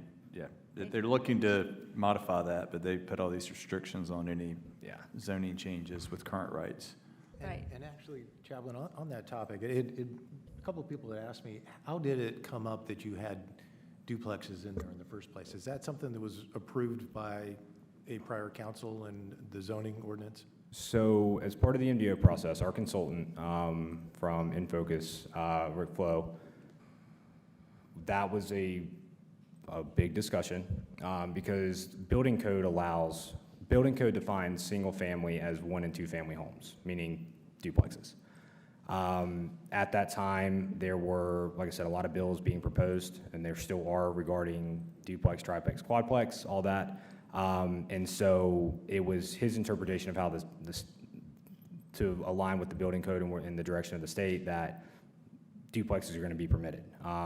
And we can try to pull those individual minutes and recordings, but it was based off of their recommendation. It came up during discussion with the planning board, but ultimately, that was all a part of the MDO adoption. Now with the whole downzoning thing, which if we would have waited about 4 months to adopt the MDO, we wouldn't have the rural residential district anyway because of the downzoning implications. But because of the downzoning, it gets tricky because you're in theory taking development rights away from those properties that are currently allowed, and that's what the state's technically prohibiting at this point. Yeah, thanks. I'd also want to understand a little bit. So when we passed the MDO, prior to that, Marvin, in terms of its subdivision and building codes and stuff, was never really more than 1 home per acre from a density perspective. It was only part of the MDO that we actually introduced the rural residential designation. And if I recall, the intent of that designation wasn't necessarily to make every future home in Marvin that was going to be rezoned to rural residential, which was kind of a blanket, anything over 3 acres. But it wasn't to force them to all use 2.5 acres for any new home. It was really to accomplish 2 things. Number one, I'm blessed to live in Providence Estates, which is very similar to Meadowlark. We have Valhalla, we have Marvin Estates, other neighbor Woodland Forest, other neighborhoods like that. So part of the intent of that 2.5 acre rural residential designation was to help to protect some of our older neighborhoods from infill development. But also what it was really intended to do was not force any new home to be on 2.5 acres, but to make it so that if somebody was subdividing a property greater than 3 acres, that it would at least have to come through this process, and that council would then have a seat at the table to try to negotiate with the developer kind of what would look best for all of Marvin. Am I kind of understanding that or explaining that correctly in terms of the intent? Yeah, no, you're 100% correct. So when we were going through the MDO process, the rural residential concept came up because what I was seeing based off the old ordinance is exactly kind of what you were saying. You had everything in the old ordinance was 90% of Marvin outside of Weddington Chase and Providence, Glen. Those neighborhoods that were annexed in from the county were all zoned R Marvin residential, which was a minimum of a 1 acre lot, unless you were in a conservation subdivision, then your minimum lot size was either 30,000 or 25,000 square feet, whatever math worked out there. But with all that being said, I was running into, and you had this in Marvin Acres, and I mean, somewhat in your neighborhood, some of these areas, or some of these subdivisions that don't have HOAs, because I know Metal Art, for example, I believe their CCNRs has a minimum lot size requirement. Now, those CCNRs are enforced by those HOAs. The village has no enforcement means there, but if somebody were to come to me and wanted to subdivide they had 4 acres, wanted to create 3 additional lots under the old ordinance, it's a by right minor subdivision. There was nothing I could really say or do. You see that that occurred there on Marvin Road, across from Firethorn, where those 3 homes were built. I've seen I saw people buying 5 acre tracts in Valhalla and Providence and asking all those same questions. So the intent was, one, yes, to protect those existing neighborhoods that maybe didn't have HOAs or CCNRs in place that protected that. And 2, it was intended to give the village an opportunity to have a seat at the table, to have any type of subdivision approval, which are administrative approvals, basically go through rezoning. To allow for the council to, one, weigh the proposed development to see if it, is in line with the vision and consistent with the land use plan. But 2, an opportunity for us to have a seat at the table to discuss that, to try to get through the conditional zoning process to get whatever is being proposed, the best version of itself that's aligned with that vision. So that's what it was originally intended to do. And I said this when it got adopted, is that, prepare to expect 2 to 5 rezonings a year. And I think we're averaging about that right now. And it's just because it's a process. It at least gives us a little bit more control. It gives the council, from a legislative standpoint, control to control that. But no, it was never intended to be 2.5 acre size lot type developments. I mean, if that's what somebody wants to propose, great, but that was never the true intent of the district. I've got to give you a compliment, Hunter. About 9 months ago, we were talking about Marvin being built out. And that's a lie, because you see what's happening in North Carolina. The state legislature is wanting to invite business and make this the #1 economic community in the nation. And they need people, and they need to employ people to put in those businesses. So the legislature is not going to stop at trying to figure out how to put housing together to accommodate that agenda. What's happening is we're eating ourselves inside. In other words, it isn't like where's the beachfront property now? Where's the last piece of land to build on? What we're finding out is a situation that's happening now where a lot of the children are inheriting large pieces of land. Marvin has a lot of large pieces of land. And the problem we have is if somebody's inheriting that land and they decide to sell to a developer, I want to call them, sorry, Robert, I can call them developers, but what's happening is what stops somebody that's inheriting land, there's 6.8 acres right now for sale at the end of Joe Carr Road and Marvin Road. Everybody needs to keep their eyes on that one. There's 30 acres over in Crane Road and Waxhaw Marvin. That's not in Marvin, that's in Union County. But it seems like development, I 2 things I hate. I hate you can't have nice things, and the other thing I hate is you can't stop development. I hate hearing that, but how do you stop it? And in this situation, in the infinite wisdom of the prior council, we came up with a foreign-based code. We came up with conditioning that we can have Robert dance on a pin if we want to, and basically put in buffers and whatever we want him, even the elevations, we can tell him. What concerns me is if, I'm just saying, I'm just looking at this and weighing this. This is not a good situation. We go one way, we have a lot of people. But we go the other way, we got people too. And he can do anything his company can do, or any company can do anything they want. They can do by right. And I can't even ask Robert, I guess we can't, what kind of elevations are you going to build? You going to keep the pond? We can't ask that. I mean, you can ask, but at the same time, there's nothing binding if it's by right. I mean, that's like, anything in the conditional zoning is tied to the conditional zoning, meaning what you see in that site-specific plan is what you're approving. That's what they have to build. There's elevations that are tied to it. That's why I'm huge on conditional zoning, because it's what you're seeing and voting on is what's being proposed and what will be constructed. And if not, has to go through that same old process again. And yeah, I mean, that's where, you know, with what we've done with the MDO, with what we're doing with the comprehensive plan, is I'm trying to make sure the village has all the tools and resources in the toolbox to make these decisions and try to control development the best way we can. And once again, that was, you know, the legislative procedure, the rezonings is really that last kind of thing that the state hasn't taken away from you, and hopefully they don't. But I do see, I mean, you and I talked about this today regarding like minimum parking. I know minimum parking came up a lot during both the ZEPSA and Ravi's rezoning. And I said, I hear what the residents are saying. I'm not disagreeing with what they're saying. I'm just saying, like, based off of what I'm seeing at the state level, something's probably going to happen. I mentioned in the planner's report, something happened. And, you know, I'm seeing that same trend happen with what's being proposed regarding development or residential housing and stuff at the state. I don't know what's going to get proposed or approved, but I have a gut feeling that something's going to get approved, and something's going to get approved probably in the next year or two. I don't know what that looks like. I don't know what the impact would be, but that's kind of the big unknown.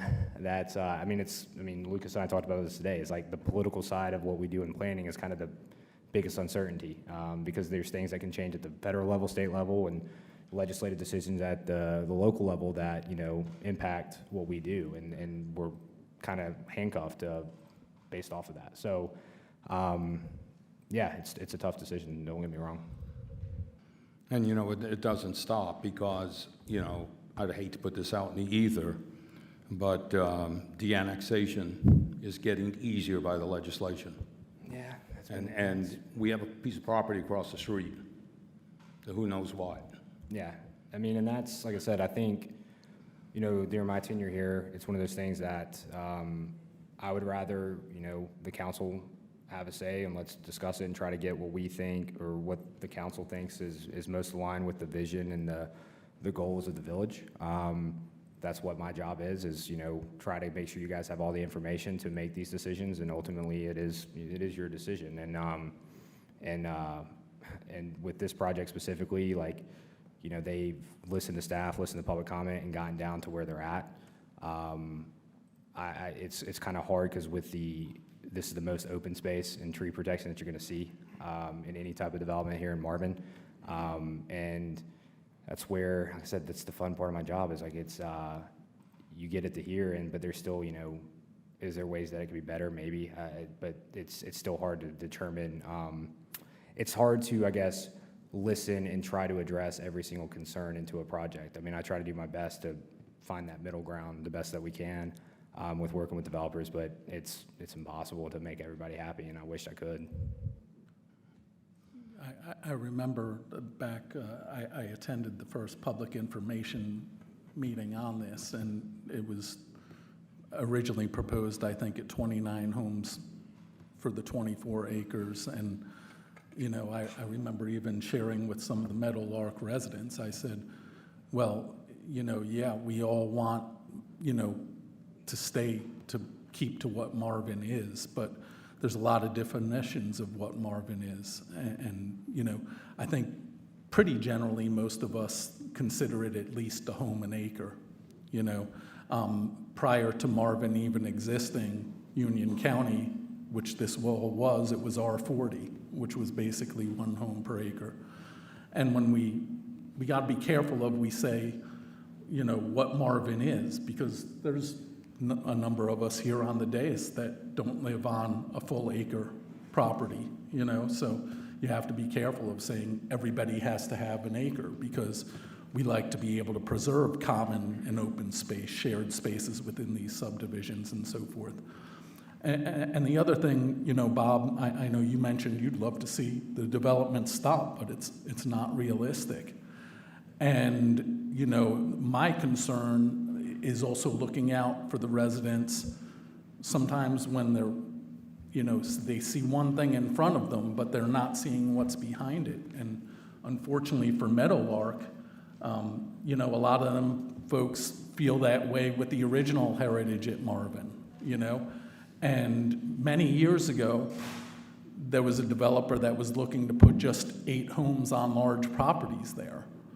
But that never came together because they couldn't get access to the site off of Meadowlark. So, you know, they were able to stop that at the time, but then they eventually ended up with 68 homes on those acres. So, you know, I think sometimes we also have to be careful in considering not just what it means to stop something right now, but you have to consider what are the options that come after that. And that's when I talked about, you know, what the by right is. And when I see 100-foot buffers and 70-foot buffers from all the neighbors that could potentially go down to, I think you said 20, which would be the by right design. I mean, that's something that we would have no say in at all about. And I think it'd be 20 along Meadowlark, it'd be 20 along, you know, the homes just to the south in Meadowlark and Casey Crawford's property as well. So, you know, these are not easy decisions to make, but we also have to respect the individual property owner's rights. And, you know, when I said to that neighbor, I said, yeah, 29 homes, I just don't see that. For me to even consider it, it's got to be at least an acre per home density. And I do see that he has moved toward that direction, you know, but I think we need to be careful of just saying, no, we want to stop this now.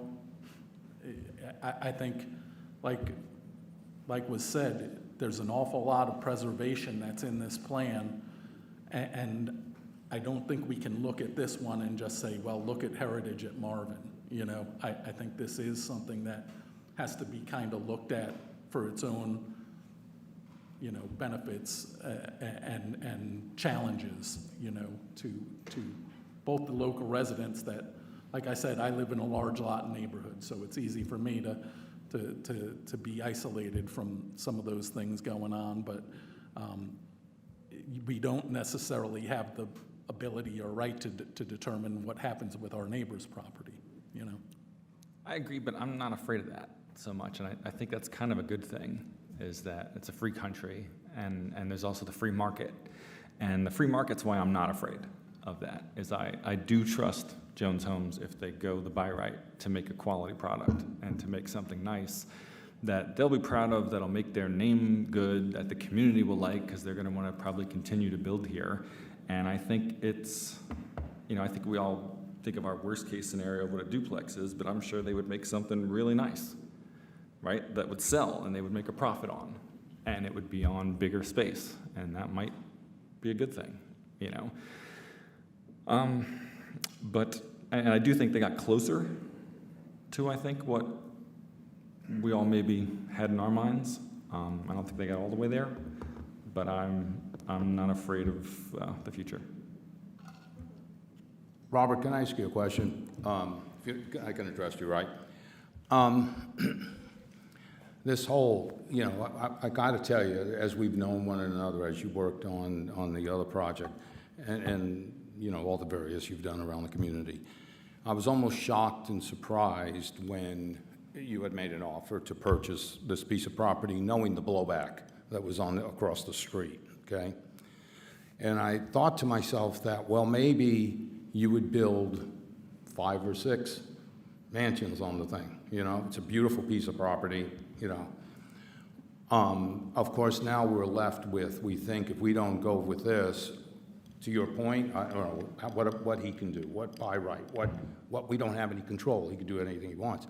But have you ever given any thought to things have changed from years ago? Maybe a few mansions there could yield you the same amount? I mean, can you build 4 or 5 nice mansions there instead? If you recall, we did the Gates Marvin, which were all 2.5 to 3 acre homes. I was very surprised because I thought we would sell and I'm giving you the economics of this. I thought we would sell the home very quickly. I really did.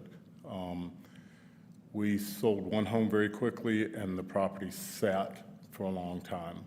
We decided to try to do a spec home. And once we did a spec home, they moved quicker.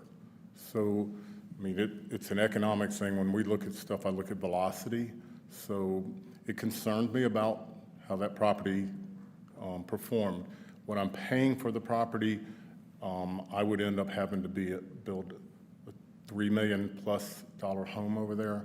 And as a business person, I don't feel comfortable with walking into that situation. I hope I answered that correctly. And I'd be happy to answer any questions about, you know, what the homes will look like or anything like that. Well, to his point, by right, I don't know if you can reveal, what would that look like? Or would there even be? You're not even committed to even ask her. So what we did was, after the planning board meeting, I'll give you guys a little quick history if you don't mind. After the planning board meeting, I sent a message to Hunter that I would like to urgently meet, as quickly as possible, meet with the mayor and Mayor Pro Tem, because that night I made the decision to, if we received a no vote, to go ahead and pursue a by right plan. I met with them at 2:30, and because for those of you who know me, I don't like to blindside people. That's not who I am. And so right after that meeting, immediately went over and met with Mr. Caldwell and Mr. Rose to explain to them that we also, if we lost the vote, we were going to go with a by right vote. We were prepared to do that. I have the site plan ready. In fact, I filled out the application. If it's a no vote, then we will submit tomorrow, and we're going to go with a duplex product because of what I'm buying the property from Mr. Lett from. And by the way, I have the property under contract for 5 years, and then I have an option for an additional 3 years. So I have it under contract for basically, I have to pay a fee to extend the contract, which becomes applicable to the price of the property. So I have it tied up for 8 years. I also have the ability to close it at a reduced price in 60 days. So there's a number of things. It's in their trust, and I believe Mr. Lett wants to close it out and liquidate the trust as quickly. I know he does. He's told me that. Do you know what the price point's going to be? Of the home, Are you doing duplexes or single family in your new plan? We did the single, and I get asked this every time, and I always miss the price. So I will tell you what, if the plan is approved as it is, we have done a pro forma that starts our homes at 1.7 million, the one around the lake. I don't know the answer. I would tell you, but we have not run a pro forma on the what we do the duplexes. To your point, what I'm buying the property at, I'm not going to build a $200,000 duplex in there. In terms of the houses, are the houses themselves going to be similar to what's in Heritage and Marvin? Yes. And what are lately the ones in Heritage at Marvin selling for? We'll close our last homes this month and next month in Heritage. And we're averaging 1.6 million on the ones that are closing now. We started sales at $1,250,000, $1,300,000, somewhere before they went to Design Center. So that's where we are. So my plan was to start these at 1.7, and I'll use the Heritage Heritage project. I also have the 7 lots across the street from the elementary school that I was going to bring the Estates product and put in there. Now, I always get the price wrong, I can tell you. I always seem to be on the low side, actually. So. Bob Nunnenkamp, a question. do you have any history in terms of the effect of duplexes surrounding single-home dwellings? Does it raise the value or lessen the value? You know, we have not done a duplex product in North Carolina. We have done them in Florida. The difference between Florida and here is I could sell a duplex to two different owners. I cannot do that here. It has to be a single owner. And that's, so I don't have a good answer. I don't have any answer because I just don't know. Okay.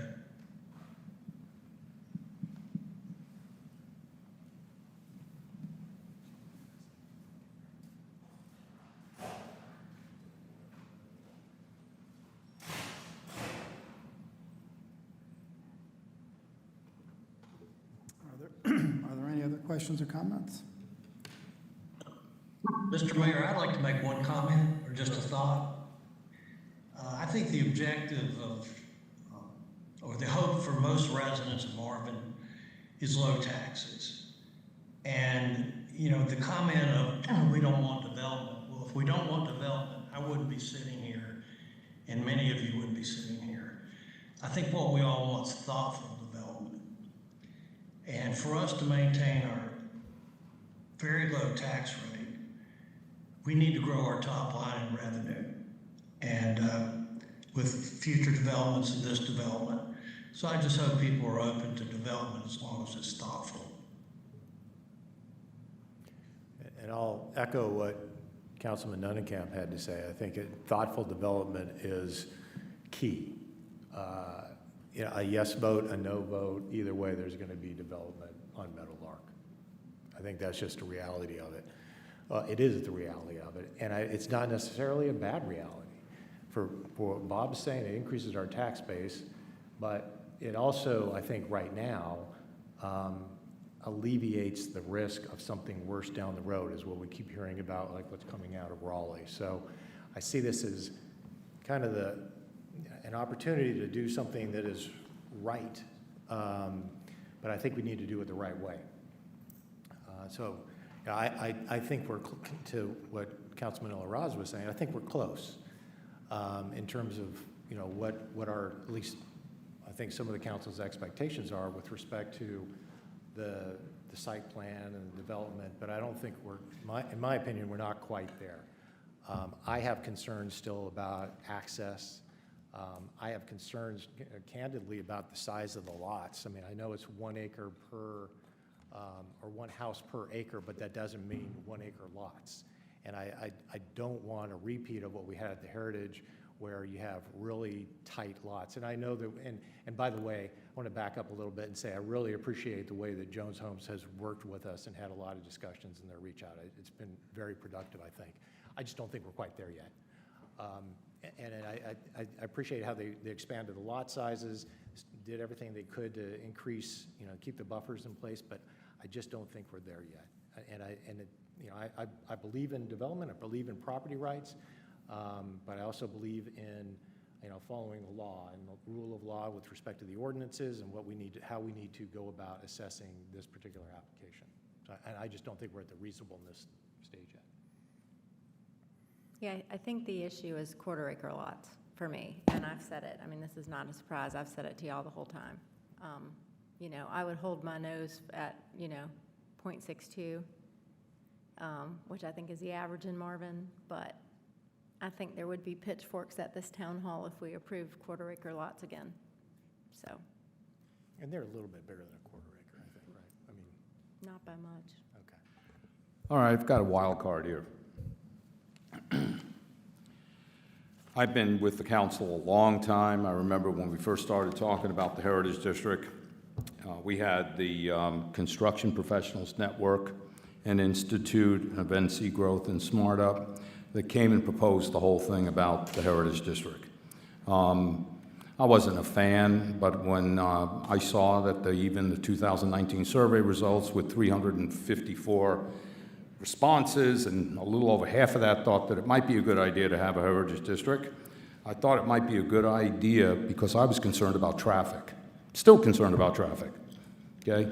Still looking at road spikes and toll booths, you know, maybe I'll get my wish somewhere on Joe Carr Road. But anyway, the problem I've got is, of course, development. You know, we got how many, 70 homes on one side.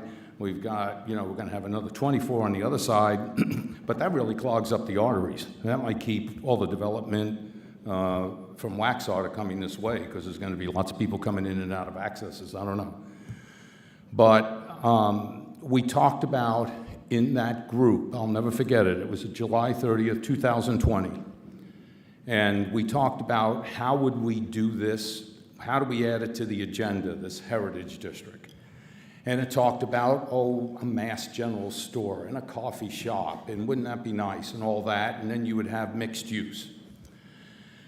The thing, again, I was focused on was, okay, it's not like it's on my agenda, but okay, I'm listening, I'm open-minded, and one of the things they said was that you want to have a walkable community. I brought up trails, that's another story.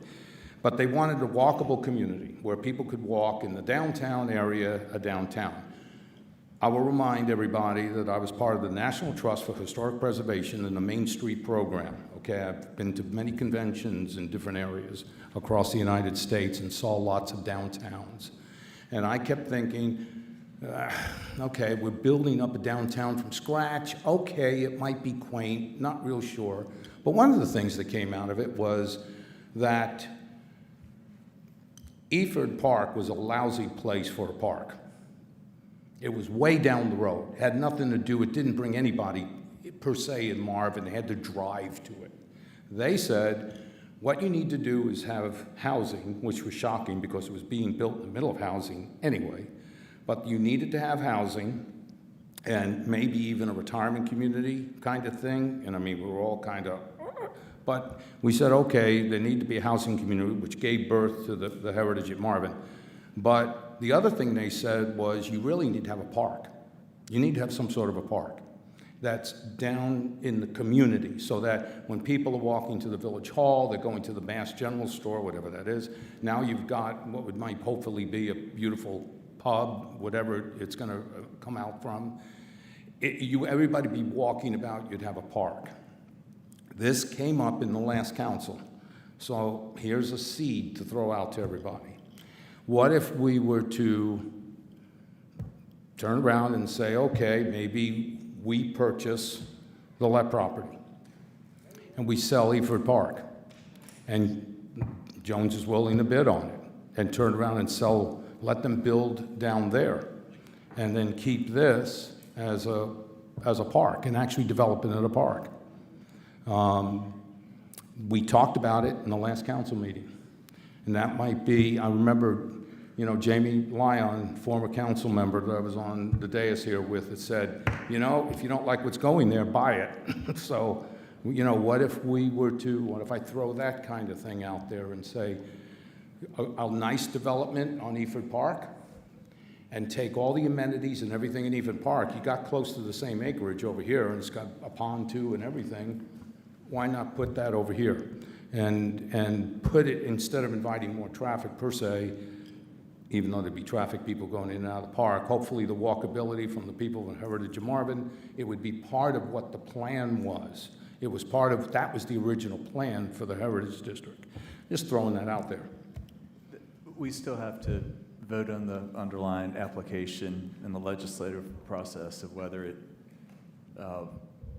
is consistent and reasonable and whether you want to rezone. So you really have to do those separately because you have a zoning application before you. Sure. And I would think that Jones Homes already has a contract on that property. So at this point, it's really in their court, not the Letts. Am I correct in that your options are for 5 to 8 years? The other thing I would say is when we built Marvin Eford Park, I don't know if you remember, but people in Walden Pond were up in arms about us putting a park there.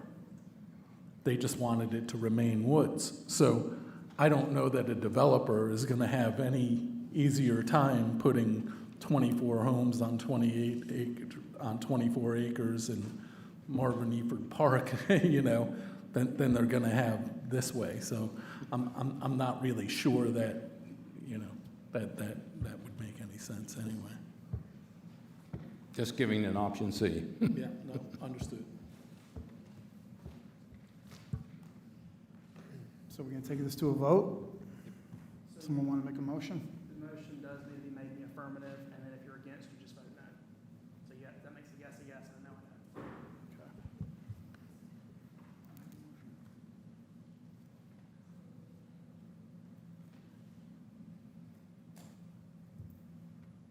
Is it in the language? Motion to adopt an ordinance approving the development agreement of rezoning 24.115 acre parcel located at 1005 Meadowlark Lane, parcel number 06225021 from rural residential to the Heritage District residential only, HDRO-CZ. And to adopt the following land use consistent and reasonableness statement and authorize the mayor to execute the development agreement. That's your motion. So Fred moved it, now you need to vote it. Is that your motion? With the additional language? Yeah. Okay. Just making sure. What additional language? Your additional language is second. Yes. Indeed. Go around your vote, Fred? Nay. Nay? Bob? Nay. Aye. Nay. So it's 3 nays to 2 yays, and motion fails.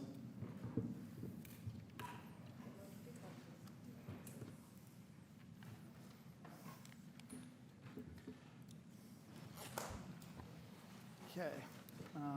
Now we can move on to unfinished business. I apologize about that procedural miscue earlier. It's been a long day. Unfinished, yeah. Do you want to keep trucking, or do you want to take 5 minutes? Oh, yeah, if we, Well, it depends on whatever you guys want to do. Normally, we'll break for a second. It's oh, yeah, for a no, while. if you think procedurally we need to take a break, let's take a break. Do you guys want a 5-minute break? Yeah, fine. 5-minute break? Yeah, so you're just going to call for a brief recess. I'm going to call for a brief 5-minute recess. Thank you.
Okay.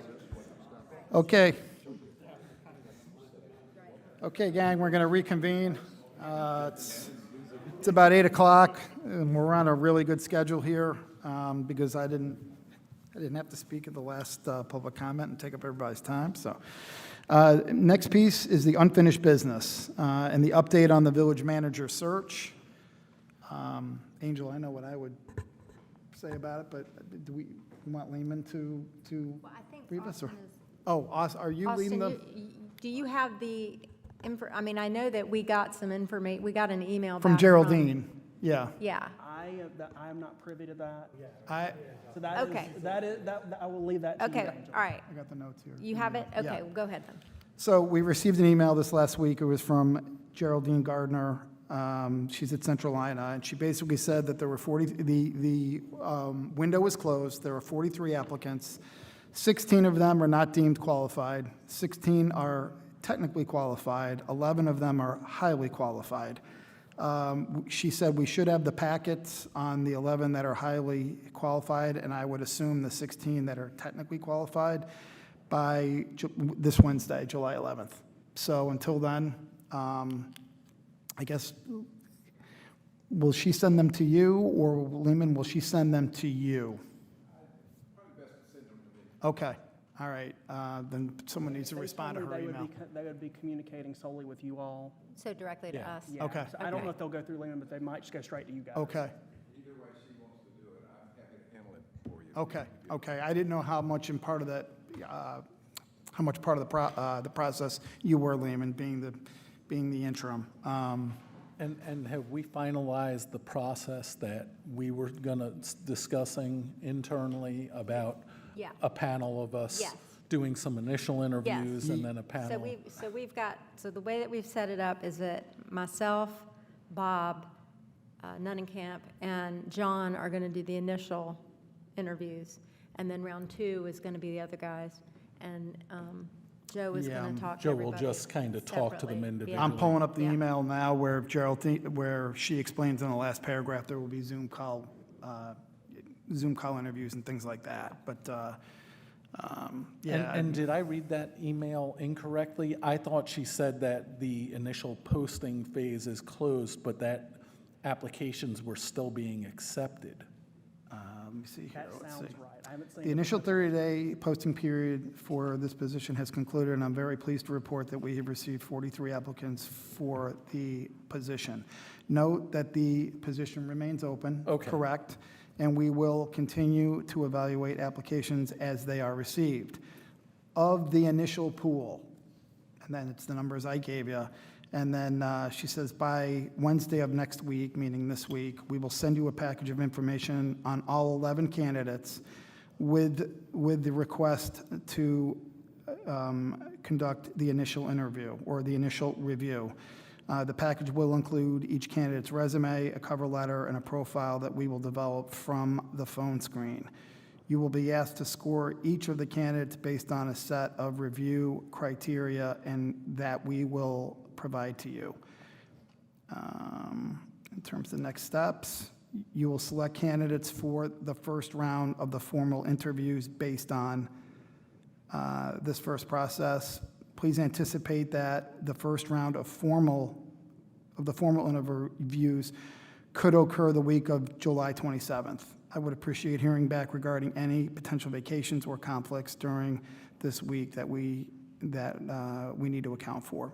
And so, yeah, what I'll do is if you want, I will respond to her and let her know that we mentioned this at tonight's meeting, and we look forward to the packet, and we'll be in touch on how we're going to continue through this process. So, yeah. So does anybody else have any questions? And did everybody receive that email? I didn't look at the recipient list. Let me Yeah, look. Okay, yeah. okay. Now, do we have, okay, let's go backwards. We need to determine and find somebody by what date again? It's August what?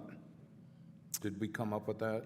Why do I have an Did we idea have a that deadline? it was August? We don't have it. We don't have a deadline. We don't have a deadline. We didn't put Guys that have- pressure on Huh? ourselves.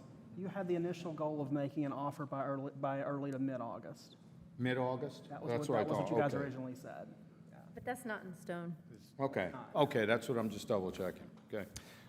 So Austin, since this was addressed to all of us, as far as rules of procedure, Don't reply all. got it, okay. Just one thing. So when they're talking about this interview process, are they talking about the moving to us the interview process at the end of July? Or are they conducting their own interviews first and then giving us candidates from there?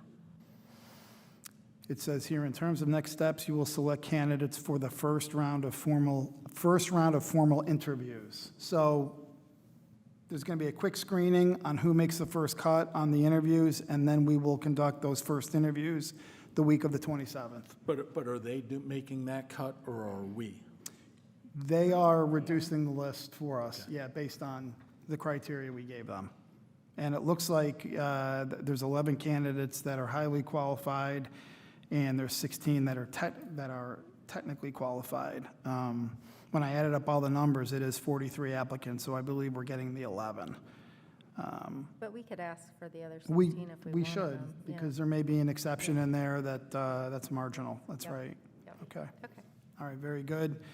Next item up is the update on the Heritage at Marvin Trail. Hunter, you got? Just Oh, one, yeah. just Oh, sure. one quick thing. I was Yeah. just wondering what our situation is with our interim manager, or an interim manager. Email Bob and, Bill, and I haven't gotten a response. But what I can tell you is I will be here until somebody else comes. Okay. If he doesn't make it. Thank you. All right, that's all we need to Thank know. you. That's Okay. it. That's all. We don't want to ruin anything. That's why I was asking, because I didn't know if he turned into a pumpkin or something by mid-August, so, okay. No, I can't give you everything I'd like to give you, but I'll do the best I can. Thank you. Thank you, Lehman. Hunter? Yeah, just update. So we have received at least one quote from a contractor for the construction for the Heritage of Marvin Trail that's remaining. That quote came in based off of what we walked and talked about the different options of maybe relocating portions of the easement. He quoted it between 1,300 and 1,500 linear feet, which at a 5-foot wide natural surface trail would be between 22,000 and 25,500. Based off of some of the comments and emails that were received from some of the residents regarding, wanting it paved or wanting it at least the same width as the 8-foot. I did have him quote it at 8 feet wide as well, still natural surface, not paved, but it would be at least the matching width of the existing paved asphalt portion. And that basically increases the cost 10,000 in each direction. So it'd be 32,500, between 32,500 and 37,500. Per our purchase policy, I want to say that the size of this project requires 2 quotes, maybe 3. It's local policy only two. They Two. can waive it. Yeah, so basically the only direction I need from staff is, we can try to obtain another quote, but through my experience, it typically will only get one.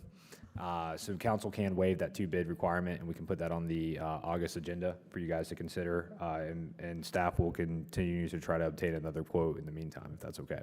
I would like to table this. Well, just one second. And the original fee in lieu was 29,000 or so? I believe it's 28.5, 29. Okay, so I brought this up last time, but I would like to table this discussion, and the reason I would like to table it is because I would like to wait until the developer hands over to the HOA. So, because we're getting mixed reviews from people in the Heritage. Some people want it, some people don't. We had a gentleman at Coffee with Council who was telling us, he came to talk to us about this very thing. He said that he wants to delay this until the HOA takes over because the first survey that they did with the votes, it was like 100 votes, but there's only 68 homes, so it was a lot of duplicate households voting for things. The concerning thing was that they were told that the trail was not going to be built when they bought, and they apparently bought a place that backed up to where the trail is going to go. And they paid a pretty sizable premium for that lot.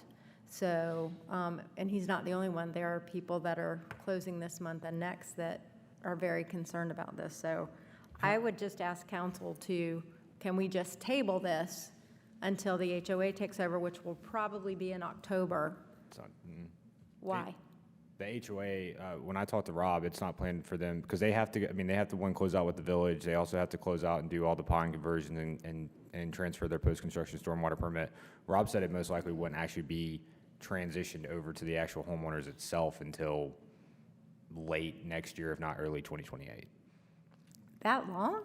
They're almost closed out.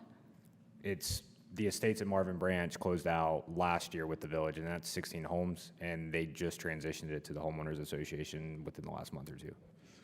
Because there's other processes in play from a legal, like I said, if it's the post-construction stormwater permit transfer, all that stuff, like even though they close out with the village, doesn't mean that they're necessarily have to transition it to the actual homeowners themselves. Yeah, the one thing that I would also say, especially, $28,500 that was paid in a fee in lieu, those folks that are there, living there, want it, they kind of see that $28,500 as their money, and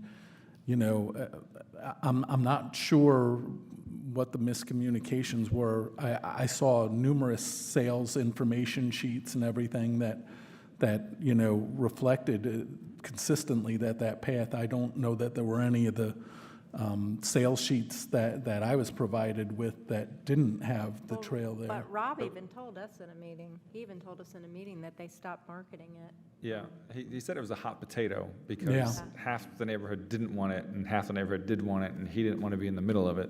And Well, that's how I we don't got know that involved. it's half the neighborhood, though. I've heard The whole neighborhood's not it's even about there. 8 homes. But we don't know that it's not. That's the problem. I wish we had a number, so. But we did take the fee in lieu with the idea that we were going to We build the did. trail. We did. Period. And council, We've got to build the trail. Well, And do we that's have to build the trail, or can we Yes. give it back to the HOA? Well, no, we took the money because we were going to build the trail. So I said we just build the trail, since that's why we took the money. We should have never taken the money in the first place. Well, I agree. I agree with that. Well, okay, then. It's then- not going to then- get cheaper either. Then let me, Right, it's then, not getting any cheaper. then let me tell you further what he said. He said if we have to do it, they would like a gravel trail with some trees to maintain privacy to the homes built in front of the trail, if it has to be done. And Hunter, have we used any of those trees that we got? So maybe we could plant some of them there if we had to? Yeah, so I was gonna add, so just to clarify, the easement's platted and already dedicated to the village. So like, no matter what, marketing wise or whatever, that easement was behind those properties regardless of what homeowners wanna say regarding construction or no construction. Additionally, as mentioned previously, it is a whole lot easier to relocate the easement when the developer is still in control of the HOA. Sorry, I just want to go back to you mentioned that the easement has always been on that. plan, Correct. Right? So whether or not it's been marketed, it was always going to be on your survey. Okay. Yeah. All right. And regarding, the preliminary conversations of relocating certain portions of that easement, it's once again a whole lot easier to do that when the developer's in control of the HOA than the homeowners association, or the property owners itself. And so that's where, I previously stated, like, staff wants to, if the council's willing, like, to at least move forward, get all that stuff taken care of, and then the actual agreement to construct it that's the last thing that we would do. But we would want to get those easements relocated, and yes, that is stuff that we also had conversations with Jones Homes, but on top of an opportunity to potentially look at using some of the plantings that we received from the Arbor Day Foundation to maybe plant along those areas. So we walked it. The goal would be very minimal, if any, tree removal itself. Yes, underbrush and vegetation because it is thick with some invasive species and stuff at the current moment. But where it is, I guess, less opaque per se, we do have an opportunity to plant within that with either one within our easement, or we would have to look at doing, because we have to plant those trees on public property, which the 30-foot easement would be public. I could also try to see if we could get a quote-unquote planting easement if we need to, but at the same time, I know I've had conversations with Christina Culp of Meadowlark, of their landscape committee, as well as, I mean, her involvement with the Habitat Builders and Trees Union, and there's definitely opportunity either with these trees or other donations of trees to get trees planted along those areas for sure. It would, but any additional cost to have those plantings would be something that the council would have to authorize and approve. Yeah, and I think that is an important note too, is that if we do look into planting any trees, we can only plant them in the easement that we're given. We can't plant them, you know, on the embankment at the edge where they might want them planted. You know, they might want a row of evergreens off the back of their house, right? That's outside our easement. We can't provide those well, let's just say that Village of Marvin can't pay for it. We can take donated trees and volunteers could go do it. But the HOA would have to be doing it on their property. This may be more academic, but does the I easement think- even allow? Oh, go ahead. Well, I would just like to make a comment. If I was a resident over at the Heritage, I would want trees put in place that are fast growing. The trees that I think that Christina's talking about are fairly small specimens and will take a very long time to protect the greenway from their backyard. They are So I'd be very careful about the species that we put in place. Yeah, and that's something that Christina Culp and I discussed, is obviously with the existing canopy coverage within that buffer, those species would have to be shade friendly, meaning like, you know, don't need the sunlight. And we do have some of those species available in what we received, but they are baby trees. There are a couple of large ones that, I mean, they're growing, and it would achieve, you know, the screening over time. But I think it's always that disconnect with residents. Like, I think what we can provide and what they want may not always align, but we can definitely try to meet in the middle and see what we can do in that thing. It just might be, like I said, my goal would be to try to work and make it some type of HOA, some type of involvement in that end, where we don't have to use taxpayer dollars for tree purchases. But, you know, ultimately, if additional trees have to be purchased, like I said, we would have to just get those quotes, and that's something that council can consider at that time. I would like to recommend that you don't focus solely on trees. There are many shrubs that are fast growing and will create that curtain between the trail and the property. They will do very, very well under shade, and they're fast growing. So I think that's worth considering.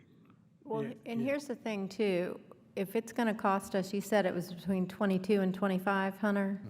And we were given 28.5, so maybe we can take what's left over and get some shrubs, or, I mean, I don't know how that works. But those can only go. On our, I get it, easement. they can only go as far as we, I get it. As but- long as we can justify from a legal standpoint that that's part of the trail construction as originally intended by the fee in lieu.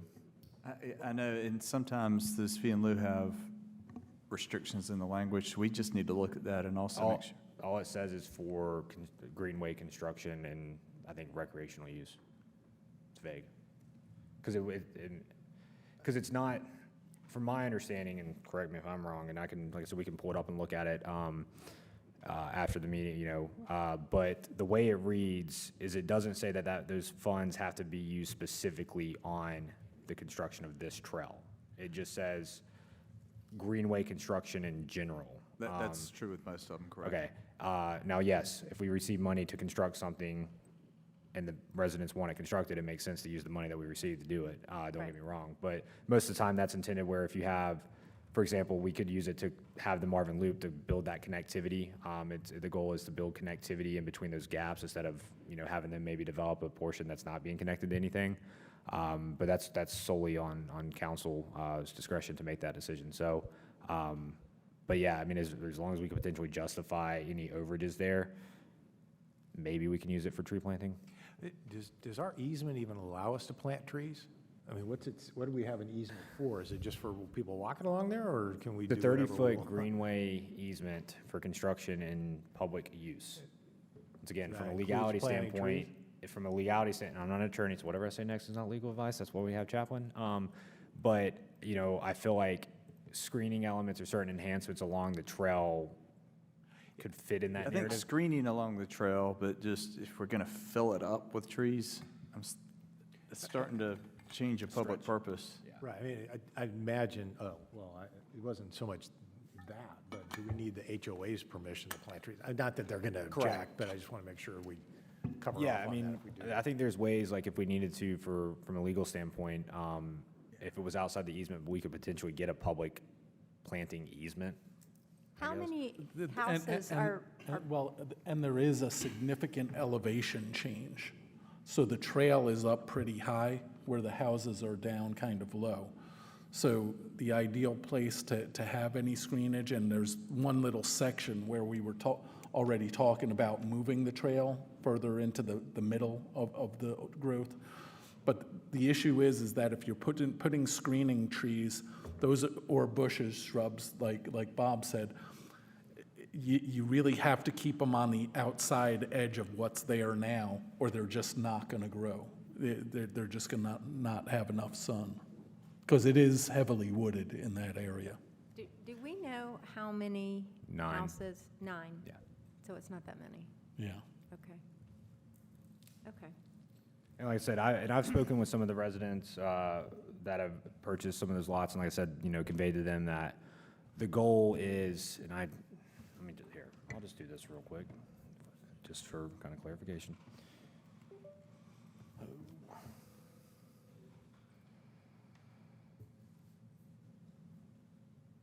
Just reminding y'all, we're about 30 minutes every time. I'm going to be real quick on this. Come here. Okay, so,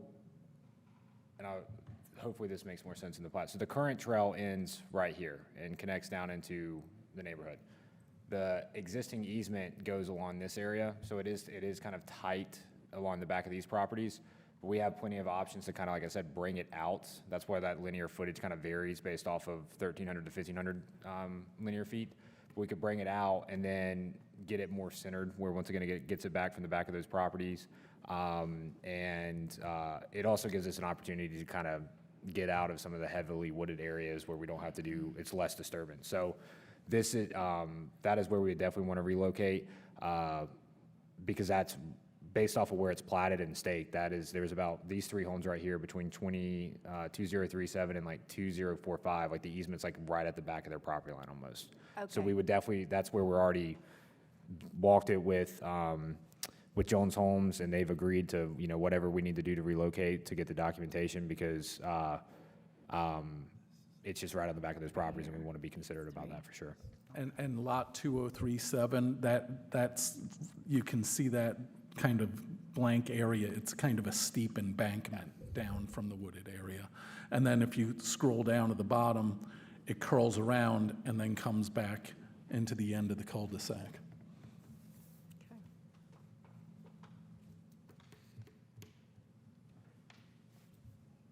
So what's the final verdict on what you guys want to do with this? Well, it sounds Since we can't wait for the HOA, there's a fee like in we lieu. have to bill it. Yeah, I think we move forward with the quotes, whatever we need to do with getting the appropriate quotes and, you know, start moving forward with it. Yeah, I agree.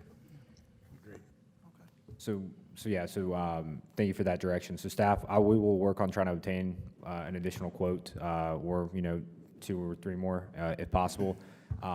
We will have this on the August agenda, either with the current quote, and the option, you guys, like I said, can waive that two quote requirement and approve and basically authorize the manager to execute contract for that cost. Or if we get an additional quote, then you guys can decide based off of that. If there's only one quote, do you just want us to put it on consent? Yeah. Yeah, and I think those initial quotes, I'm actually kind of surprised, you know, just even those estimates are still in line with what we asked for the fee in lieu. I was a little concerned we'd already be kind of driving well past that, considering it's a couple of years ago. Yeah, no kidding. Okay, item 0.3 is discuss potential legislation to address abusive public records requests. Yeah, I'll try and make this quick. Just get us caught up a little bit. What I wanted to do was get a sense of the council on whether it made sense for us collectively to reach out to our elected representatives to seek legislation at the state level that would give us some relief from abusive record requests. And by that, I mean bringing North Carolina in line with some other states that curb records requests that are done like in a vexatious way. So there's with ill intent, just designed to disrupt the proceedings or cause, increased costs for the council and for staff is one thing. And then another one is like, can we seek some kind of legislation that would allow us to recover some of the costs for some of these bigger requests? And I think there is something out there, but I think there's legislation in other states that we could model a North Carolina statute on that would give us some relief. And I just wanted to get an idea of it. I can probably put it together a little bit more coherently. And I've put together like a draft bill real quickly based on a 50-state survey through Claude, which was incredibly quick. But it's something I think we've tried before, and it didn't go too far. But I think it's worth giving another shot and just seeing whether there's something out there. And the intent is not to really limit legitimate requests or limit access to information, but to give us some kind of relief, whether it's we go to court to get an order to like a restraining, not a restraining order, but an order that would like limit the scope, like you would do in a discovery context, or give the the clerk the authority to restrict it subject to some kind of judicial review or something like that. I'm not doing a very good job of laying it out, but what I really wanted to do was get an idea of whether you all thought it was worth pursuing, and if it is, I'm happy to put something together, like I said, a little bit more detailed and put some bullet points together, but I didn't want to spend any time on it unless you guys are interested. I'm definitely interested in it, and I know that we spent some time, Chaplain, I think even with the prior council, but can you give us a quick rundown on where that issue sits right now? Yeah, they tried to and some of the attach it- challenges we faced previously, because that might be helpful as Tom puts this together. We tried some local legislation, but I actually like the statewide, because I think you may get more traction. And talking about other states, South Carolina, they have one, and it's reasonable cost at the lowest possible cost, but it really makes people curb their requests if you got it, and you have to put a deposit down of 1/3.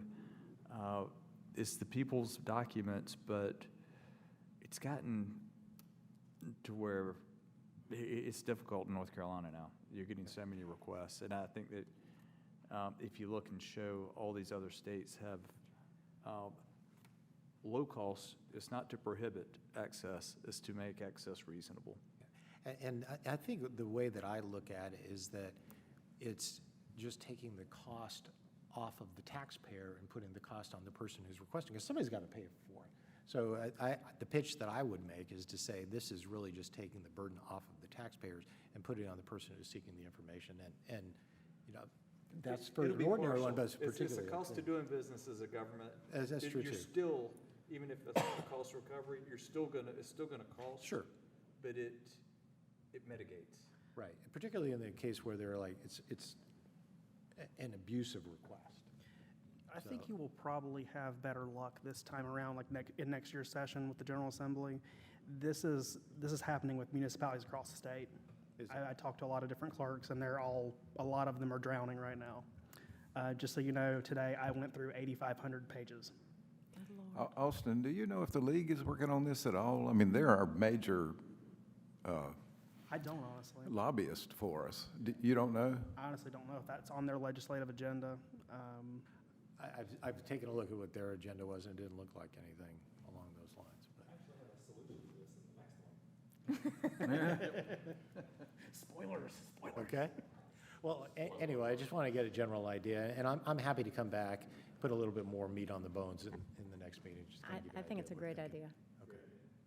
Okay. Yeah, just especially for a smaller municipality like we are, that just doesn't have the flood of resources available to do these things. I mean, that's a blip in Charlotte Mecklenburg's radar, whereas for us, for, 3 years now, it's been just a black cloud hovering, and in many cases, it's, almost the process is the punishment, as part of this, the litigation and stuff that we're going through, so.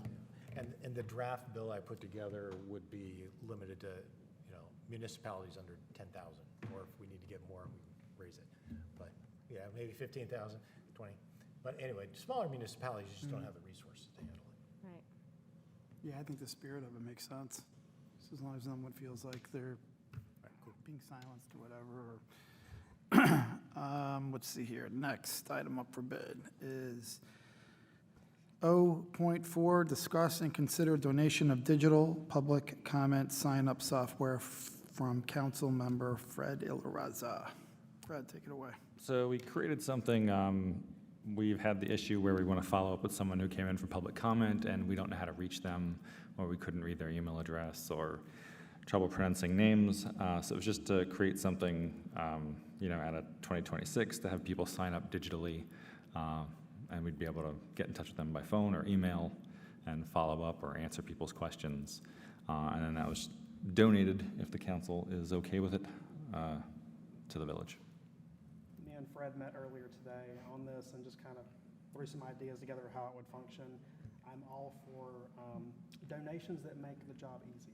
You know what? So UCPS, the school board, they have a sign up like that, and so does County Commission. So that would be very helpful, I think. King County uses Laserfish, and that's expensive. Okay. So this is And they did have me look into it, and this was generous. It was a donation. There was no payment, no compensation, no benefit, just donation. And we didn't want to make it overly complicated because I was like, oh, well, people come in and donate time. He just has expertise and can do it in a different way. In fact, we had other council members that used to donate their time on heavy machinery until it really scared me.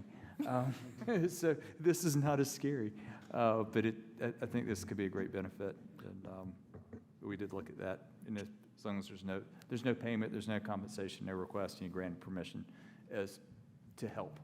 Just for a member of the public to come in that wants to make a comment, is this a terminal or something that would be out at the front? Okay. I guess one of my questions, though, is there a backup system? Because you have elderly folks, things like that, that are not going to be able Not savvy. to They go in don't digitally. understand. I know we want to do it that way, but will there be an alternate route for those folks that may not be fully in the digital age and need to have their comments made? Yeah, I mean, it could be on a terminal that's out there, or on a, yeah. Okay.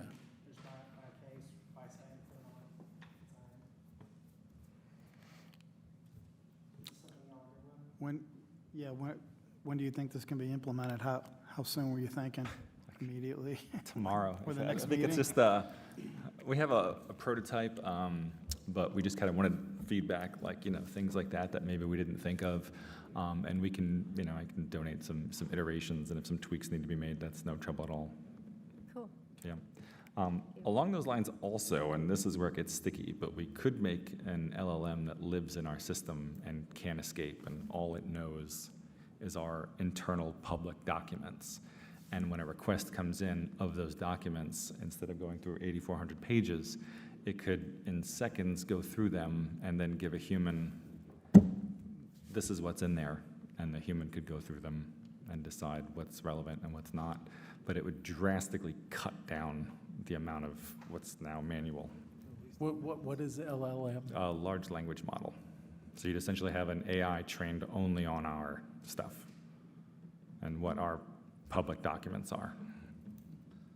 When we get into those things, are there any concerns from I know we have to Yeah, keep from a paper legality records. standpoint, I know yeah. currently we have to keep paper records for X amount of years, you know, so I some think this of our is- statutes are still Yeah, antiquated. we have a document retention schedule, and we'll have to do that. I think he's talking about a search engine, which is different.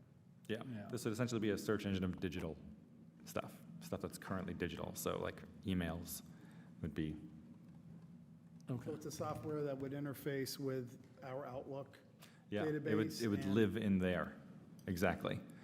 So that, I mean, ideally, none of us would even know about the request coming in. Our email would just be searched, and all of those would be compiled for the staff member, who would then go through them. That's cool. I mean, for email, it's great. Yeah. Text will still, well. You could do something still else for be on a little texts, bit, but- Nobody's texting. So, Yep. Automate where we it's- can. Our fingers got tired. Yep. All right. It would So- help for the council, but it's not going to help. I'm going to put in a plug for having emails for like other boards and stuff too, because those are not maintained on our system, so it wouldn't help us there. Correct. The volume of records they maintain that are much lower though than what you guys do see. Okay. So it's very unwieldy for you guys because I do a record request for you guys and pull 3,500 pages each. A planning board member, I'm emailing them once or twice a month. Hunter's probably emailing them a few times a month. It's going to be a much lower page count. But yes, there would be a benefit too. Okay. So where do we leave that? Everybody? Are you guys, everyone good with Yes. Fred's idea? Yeah, Yes, I'd say thank you. let's move forward with the public sign-up thing. I think we do need to think about that alternative channel for someone that may not be able to do it digitally. I think as far as, we'd have to do some more serious testing when it comes to the LLM for email and so forth. And that's something that I think might be a longer-term discussion that, you know, that we would have to do some serious testing on first. Also might not be possible because I'm a council member. Oh, right. I mean, that'd be a phase two. We'd have to look at that. If someone would mind, could someone just make a motion to accept the donation from Councilman La Raza? So moved. All those for? Aye. Aye. All those opposed? It passes. Just to make it clean. Thank you. Okay. Okay. The next one is to discuss and consider authorizing Public Works to occasionally weed and trim the bushes on Tom Short Road roundabout near the Tullamore subdivision. Okay, so I'm bringing it back to you, and let me explain why. I went out after we had our last council meeting with Hunter and Matt to look at the medians as well as the roundabout that the three subdivisions, Tullamore, Marvin Creek, and Amber Meadows, are supposed to be maintaining. Just to see if it was something in our scope that we could do and charge them for.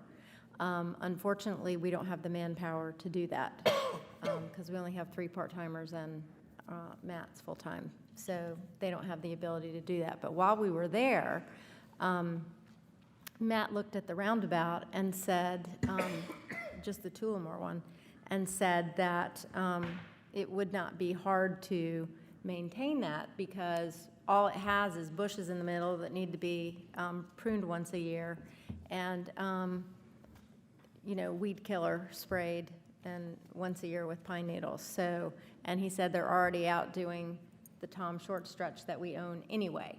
So I think I told you all last time that I had phone calls from all 3 neighborhoods about this. Apparently, 2 of the neighborhoods they're very small neighborhoods, they're on fixed incomes, and the affordability for them is very difficult for all of it. So this might be something that we could do to alleviate.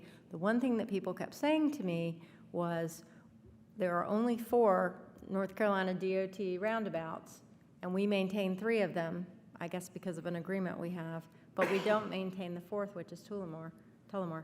And my question is, what happens with Bonds Grove? Because that's coming at some point. Are we going to maintain that?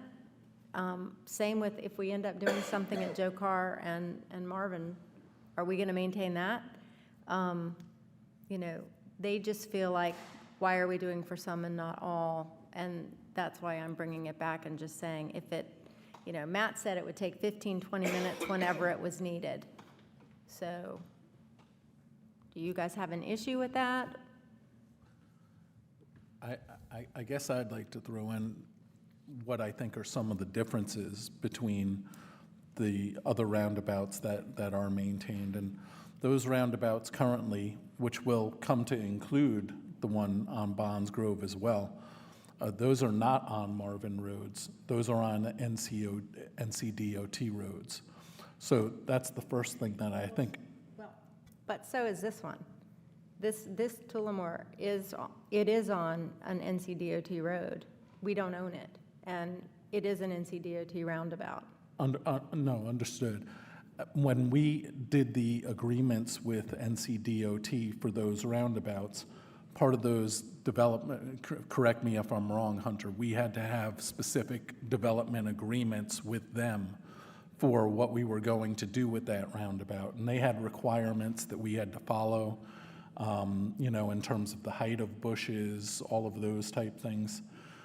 In terms of the roundabout that you're speaking about, those were specifically written into the developer agreements of those subdivisions. So it's not like NCDOT kind of just created this and kind of abandoned it. The developer agreements of those neighborhoods laid out the responsibilities for them to do that. So what we would be doing now is we would be taking the responsibilities that a private HOA currently has per their original developer agreements and transferring that to the larger Village of Marvin taxpayer.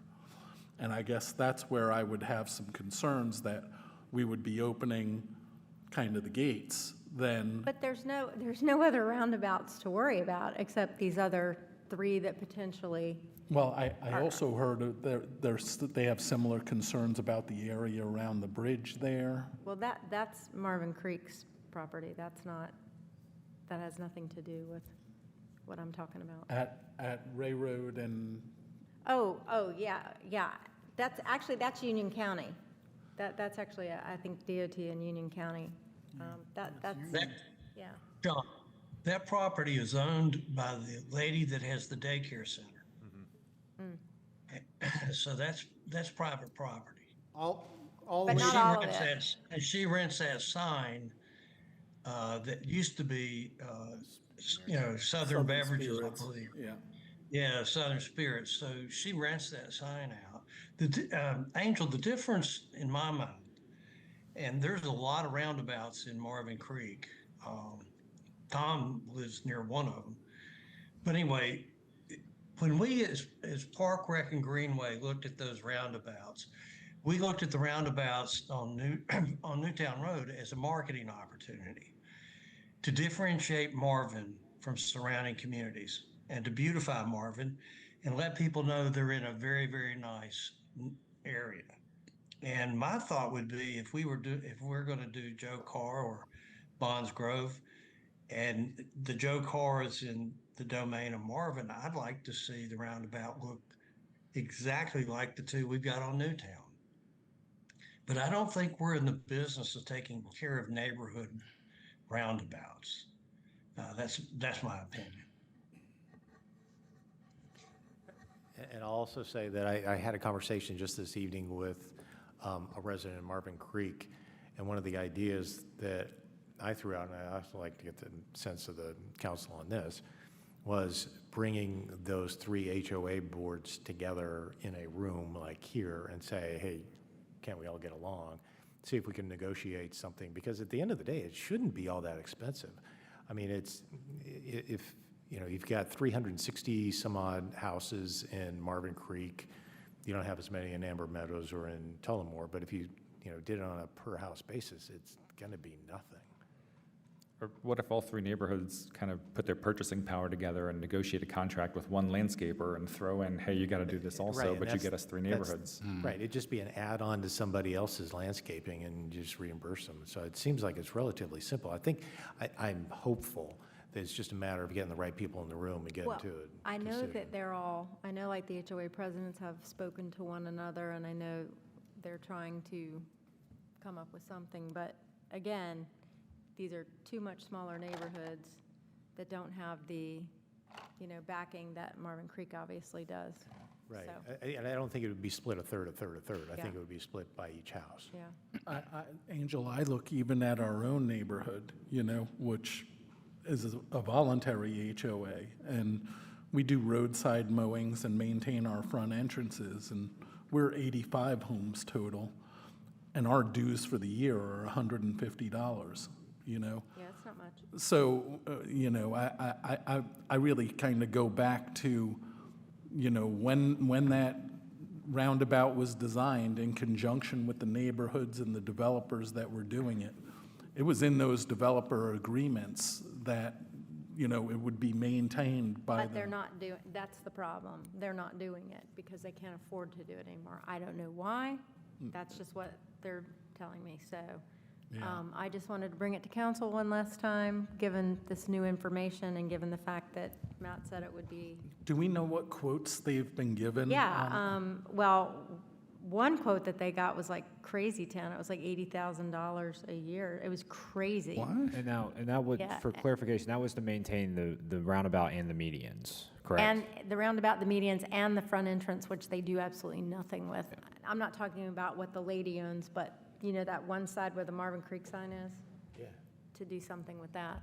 So that was that one, but then they got another quote for like $1,250 a month, which seemed a lot more reasonable, but, again, I don't know what kind of dollars they're talking about in each HOA. And I kind of want to clarify too, and based off of our meeting out there, is like if Public Works were to maintain the roundabout for just the bare bones weeding and maintaining the roundabout, not talking about the medians at all, just the roundabout at this point. Right.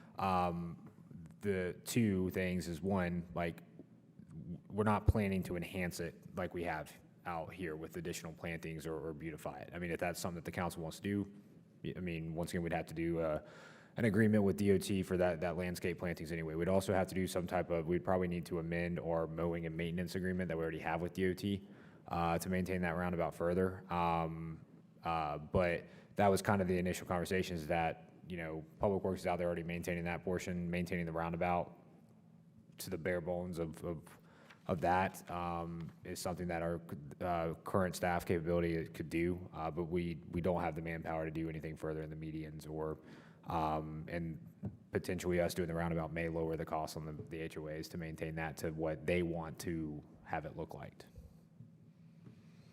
I think if we're talking about two guys every now and again for 15 minutes and some weed killer, I Yes. think they can afford that. Well, it's a combination, so. If Union County raises taxes slightly, I don't think there's gonna be a fire sale of homes. Like, I Okay. think they could find the money for 15 minutes here and there on some weed killer. Well, I guess that's a no. I won't bring it up again. But one thought I had was some of that fund money that we have for like nonprofits and things like that, perhaps they could apply for that and use that to bring that to DOT standards where there's less to maintain. Oh, that's a good idea. I'll mention that, thank you. Okay, the next item is P1, which is the discussion of a possible text amendment to the Marvin Development Ordinance to remove the 10% administrative discretion. Sponsored by Angel. Okay, so we all talked individually about that whole 10%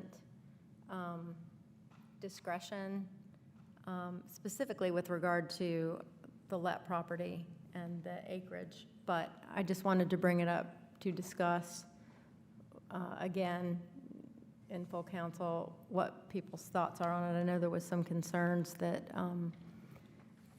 Hunter having that authority, he's already kind of a target, so, is this something that council needs to take over, or are we comfortable with this as it is?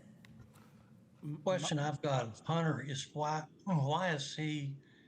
why is it necessary to have the 10% flexibility? What's the rationale?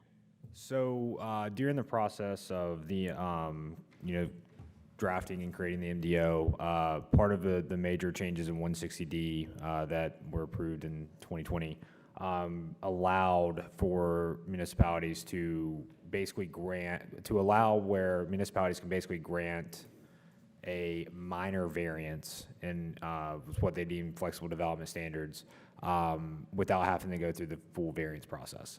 And so what our ordinance basically says is that the Planning and Zoning Administrator, which is me, has the authority to grant up to a 10% reduction in lot size setbacks,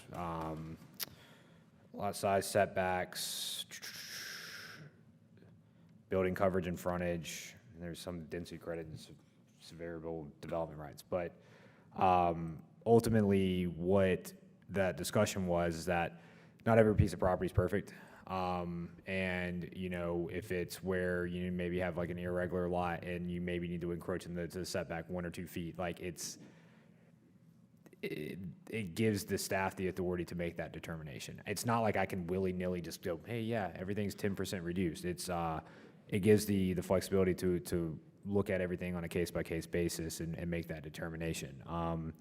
But yeah, it's just, it's good to have because it does provide some of that flexibility that makes it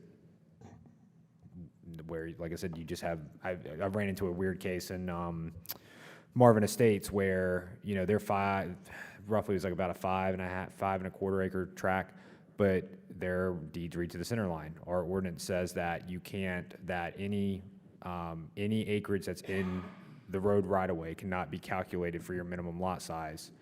And they wanted to subdivide to create one additional lot. I applied this language here to allow them to reduce that because they have the acreage raw. Like they had both 2.5 acre size lots if you included that right away. And so applied that 10% language for that minor subdivision in that instance because it made sense. It's aligned. I talked with Rick at In Focus regarding this, documented it, but it's done by a case-by-case basis. And the reason I say it may, it's because once again, it's whoever's sitting in this chair. I mean, it could be me, it could be somebody else on their interpretation. So I remember planning board during that discussion asked, hey, what do you think? And I was like, I don't want to have too much authority. It was like 10% made sense. And I mean, there's on the setbacks, I think it says 10% or up to 2.5 feet. So there's still caps on that regardless. Now, isn't the intent on a lot basis not for like a complete residential subdivision? Or is it? Your variance, isn't that supposed to be on an individual lot, or could you do a whole residential subdivision with?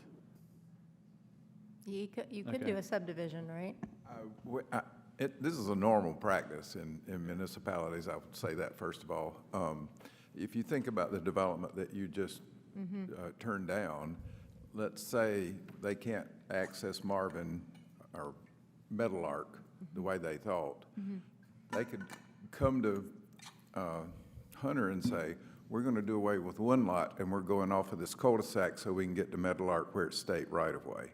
And he can say, okay, that's one lot away is less than 10%, and they don't have to bring it back to you to do that. And I realize part of your purpose is to bring it back to you, but that's a minor thing. It's something you want.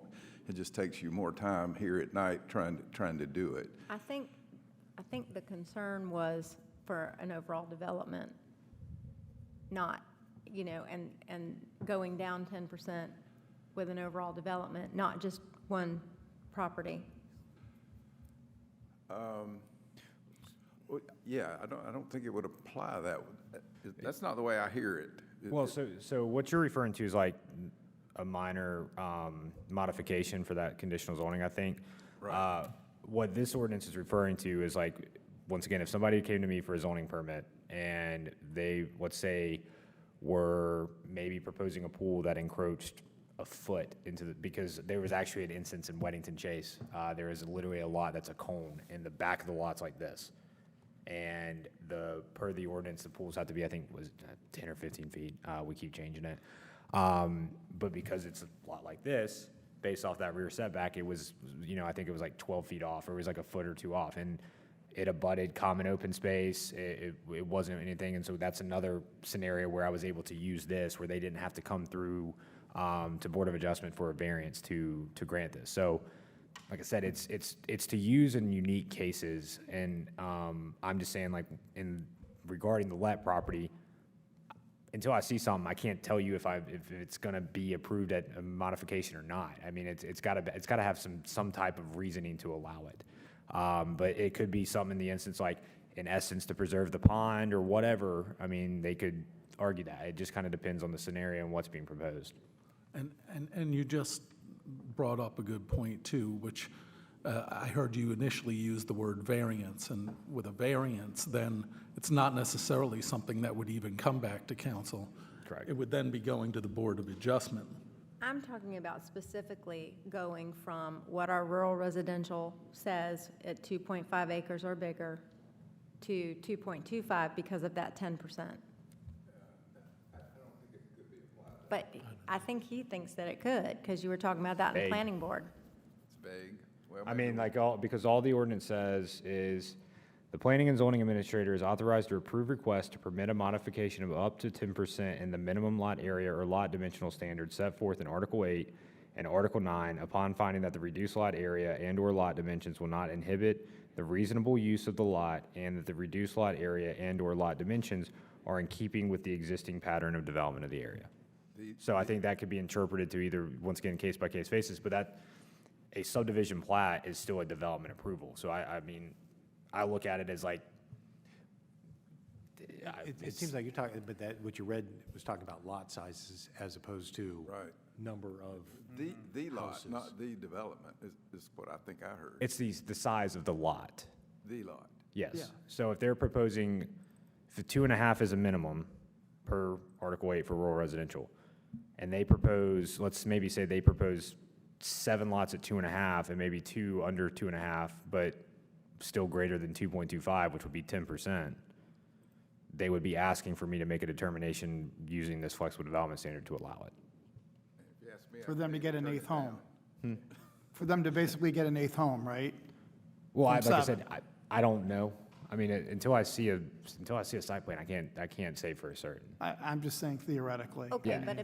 but if it's 24 acres and it's 2.5 acres per lot, and you take it down to 2.25 acres, then that obviously ups the number of dwellings that can be on that overall. It would allow for. Yeah, that is not the intent of that. No, The and- intent is for unique, basically lot by lot.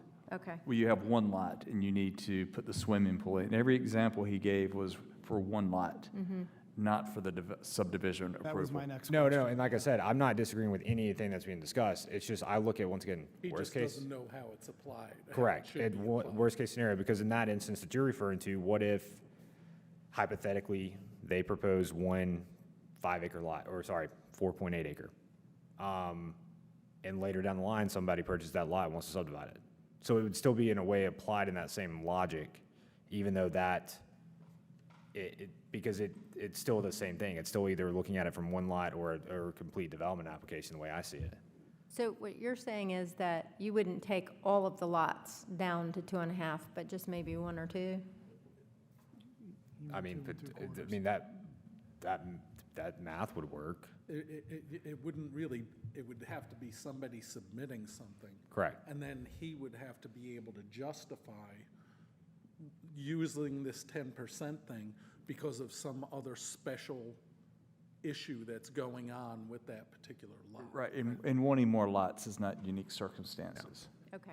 Correct. I mean, We had a lot of wanting these problems 10% with the more crops. lots, that does not meet the unique circumstances. Okay. So I don't think that would justify the, Like, Really, we're talking for about example, 1 or 2 lots. but see, that's where, once again, this I gotcha. property does have unique qualities with the frontage of Newtown Road. And so, once again, I don't know what they're proposing. So like, everything I'm saying is just like trying to talk through this with the council.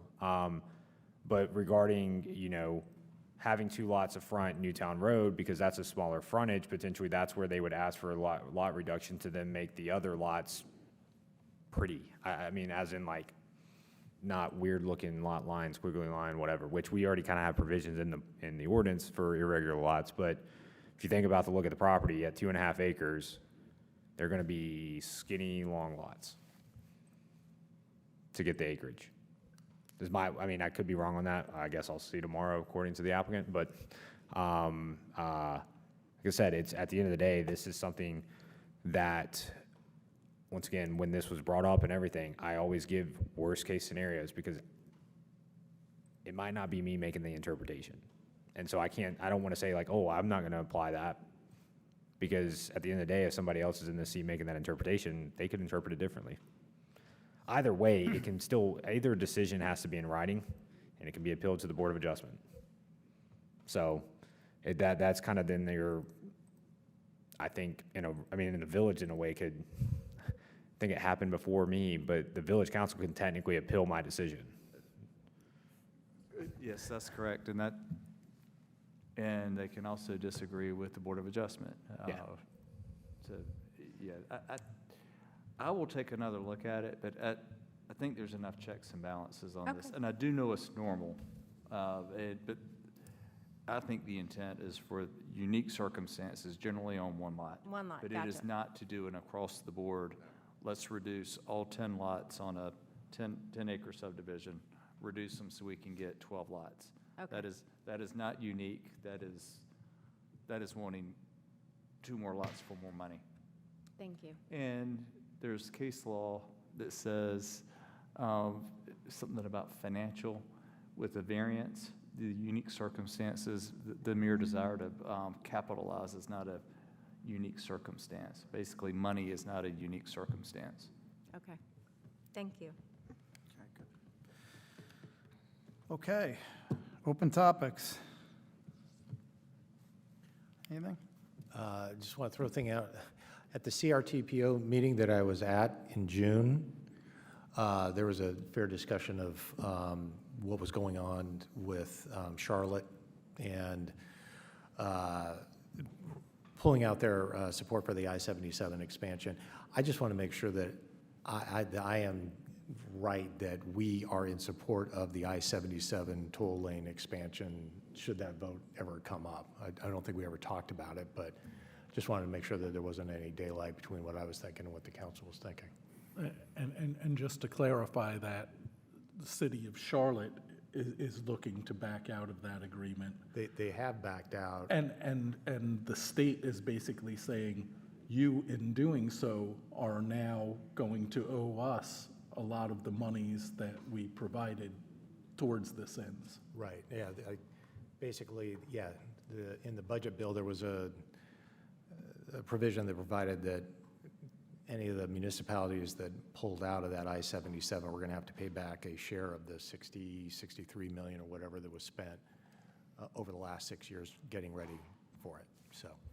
Marvin did not vote to pull out in that. Bob could speak for himself. It voted to support the toll lane. And right, and Bob was at the May meeting, as I recall, so. And there was $600 million on the table for the expansion of the I-77 toll lanes that was at risk if Charlotte turned it down. And Charlotte turned it down. And now there's the concern that money may be designated elsewhere in North Carolina. When is the next meeting? Wednesday, I'll be there. So someone was at the May meeting. Someone was at the June Someone was at the meeting. June meeting. Somebody be at the Someone's July going to be, meeting. so where's the absence at these meetings that was referred to? I think the resident may have been in error to say that we Okay. didn't attend. I was puzzled because I thought we had pretty good attendance of that. Anyway, thank you for confirming. Any other open topics? Since we brought up the 3F workout space in the Pocket Park, I just want to remind everybody that there's 2 gyms at the Publix, and this would compete with them. And a bunch of my friends, it's 3F or F3, I always get the order, but a bunch of my friends do it. I think Friday is when they're at that Publix. And it's just too early, and we used to play basketball on that day too, so I never went to it, but I've been invited a million times. They love it, they have a great time. But I don't know that it would be great to have a free option right next to kind of high-end gyms in that space. I also- Also because Publix asked them to not Yeah, work I out there heard that anymore. They didn't appreciate them using the parking lot. Yeah, Oh, F3. yeah. It's a good observation. Mayor, I'd like to make a comment. I want to thank Tom Eck for his Facebook posts in terms of trying to educate the public regarding the Lett property. And I think it's very positive, and it removes a lot of doubt, controversy, opinions, and I want to thank Tom for doing that. And I'd also like to suggest that Marvin website become more of that people can come to our website to learn more about what we're discussing in terms of the Lett property or whatever other property. And it's not just about habitat builders or here's an upcoming meeting. I would just like to see it more informational. So that's my comment. I second that. Bob, thank you. Well, thank you for Great job, that. Tom. I'd say hold your applause until the end, though. It was very educational and it was unbiased. And so, I mean, in my opinion, I thought it was unbiased. It was just, and if people really want to hear the whole debate, they can watch tonight's meeting, you know, but, Well, and thank you again for that. But yeah, it was designed, and I would encourage others to do the same, is to be as neutral as possible and just kind of trying to get the information out. I think the most important thing that folks needed to know about the Lett property is that there's both options, yes vote or a no vote, still means it's going to be developed. It's not like it's not going to be developed. And that's really what I was shooting for with that. And the two preceding things, just kind of lay out how things work, so. And this is a topic that perhaps, you know, Chaplain, if we could direct you toward, but I still would like a better understanding, you know, of, you know, I know, Tom, you use Councilman Tom Eck, but there's a disclaimer that he's saying it from his own personal thing.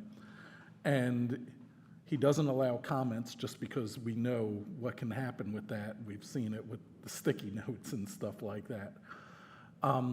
But when I was kind of trying to understand that myself, if that's something I should be doing, and again, we got to be careful with AI and stuff, but it's telling me that North Carolina doesn't really allow that if you're talking about anything that has to do with village business.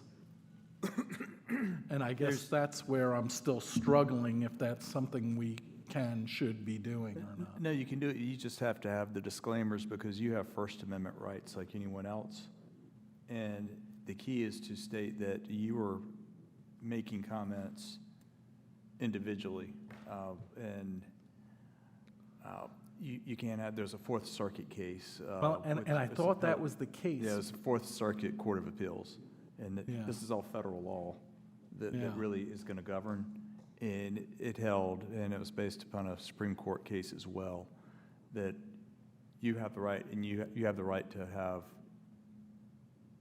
as a citizen, separate from your role as an elected official, and you can maintain a communication system.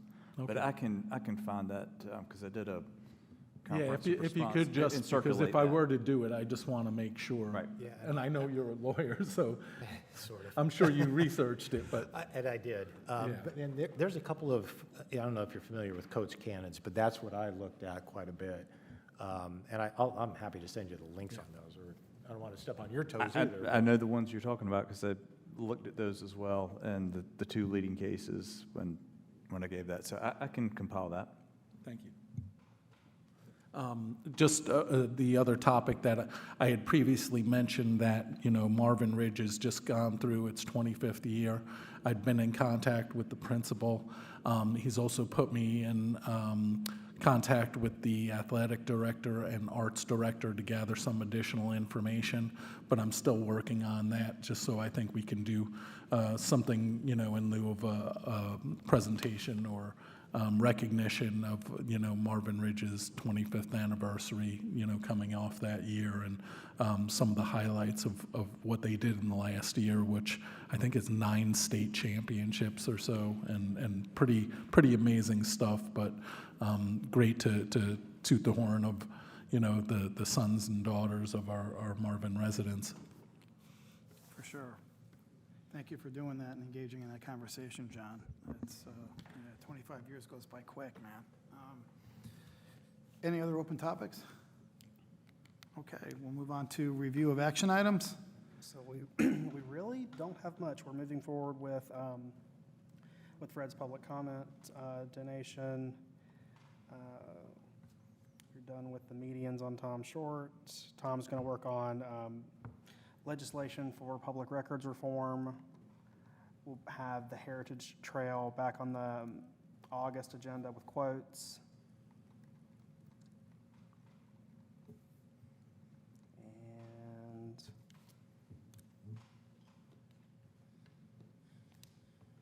that's all I had. Okay. Anyone else have anything? We will move on to reviewing of the ongoing action item list. Is there anything on there anyone had any questions about or wanted to remove, or? Yeah, I got it pulled up here. And we probably need to, revisit what we talked about with the Preserve at Marvin regarding their trail and, I know Chaplain's working on that. Okay. Yep. All right, great. There was one up here with me on it that we were going to arrange a meeting with the Waxhaw mayor regarding the Bonds Grove, Waxhaw Marvin intersection and roundabout project. So I realized that that's a ways out. I should probably ask them, about maintenance of that and how that's going to work. Anything else? I think you're good to move on. Okay. All right, we'll move on. And then we'll move on to council comments. Start with me. I want to thank Hunter for his work in putting this all together. I mean, I know you worked a lot during your vacation. There's a lot of work that goes into it, and to say the least. I appreciate your engagement with council. I appreciate your engagement with the applicant. I think you did a great job of walking a very difficult line. So I want to thank you for that. I also want to thank council for having a very good debate about it. I think we had a good discussion about it. I think it reflects well on a council that can work. I think we worked well together on it, even though obviously we had some disagreements, but I don't think anybody was disagreeable. So thank you. Just thank you all. Appreciate the conversation that we had about everything.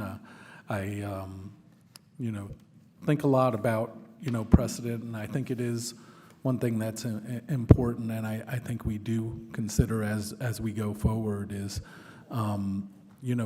it is important the intent with which we have when we make some of our ordinances and things. And once they become an ordinance and councils change and stuff, we all have the right to interpret those ordinances differently. So I do respect that fact as well, but I think it is important that we at least have the discussion around what the intent of some of these things were when we put them in, because we all know that there can be unintended consequences. And one thing I fear is, Marvin at times in its history has kind of put the target on our own backs when it comes to the state, whether it be with some annexation things or other things in the past. And I think we're probably one of the few municipalities in the entire state that really has anything more than 1 acre zoning. And I think that is something that at a state level could become a target going forward. So just want us to all be aware of that and consider that as we make decisions in the future. Thank you. Good. So I just wanted to thank staff and Lehman, who stepped in with some big shoes to fill, but thank you for helping us. Feels like the temperature's gone down a little bit, and I'm digging it. So thank you for all you do, and we're here if you need us. I got a couple things. Definitely some people I want to thank, but first I want to thank Lehman. You're doing a great job in the interim, and we really, really appreciate it. I know you don't see me much. You don't need me in your hair. I live right down the road, but man, you got this. So thank you for that. Hunter, I think you did a great job of managing this thing. This was not an easy vote. And I didn't comment tonight because everybody was kind of hitting all the markers on both sides of it, and I thought the public comment was good. For and basically against. I had never met the Zakas before, and it was interesting to hear their perspective. So thank you for your good work on this, and especially working on vacation, which I know all about that, believe me. Austin, I want to congratulate you again on a fantastic milestone. These certifications mean things. They mean hours of studying and, you know, hitting the mark on an area of expertise that you can hang on the wall. And it's not just something you hang on the wall, it's something that's in your mind and you apply it every day at work, and we really appreciate it. I'm thankful for the debate tonight. I thought it was very healthy. Bob, who's remote, I want to congratulate you on the birth of your granddaughter. So we miss you here, and we wish you and Judy and your daughter and your son-in-law the best. And other than that, Bob, I will hand it off to you, my friend. Oh, yeah, everybody's pretty much said what I was going to say, so nothing else left except I went past the town hall on July 4th and from a get-together, and I saw all the blue, red, white lights all around the town hall, so I thought, man, that looks pretty. Looks like we're making some sort of homage to You our mean you don't think 250th. it's tacky? Yeah, I mean, we had the banner. I mean, I have it on my own house. I don't think it's tacky, but glad you saw it.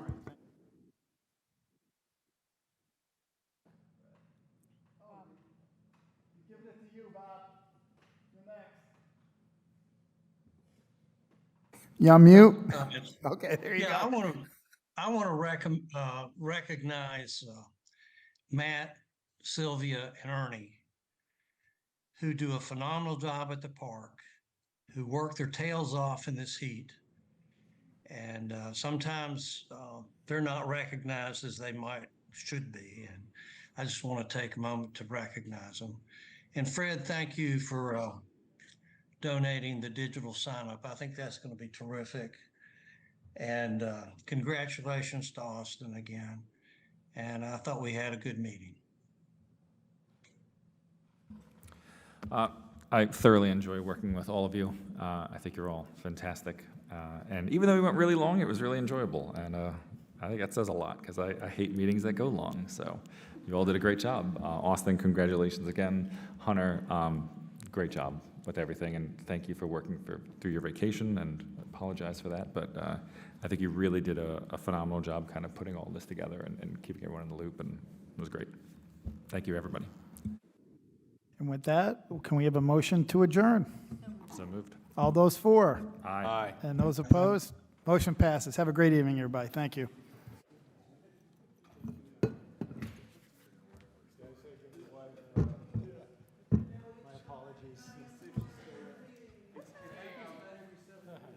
I'll be there.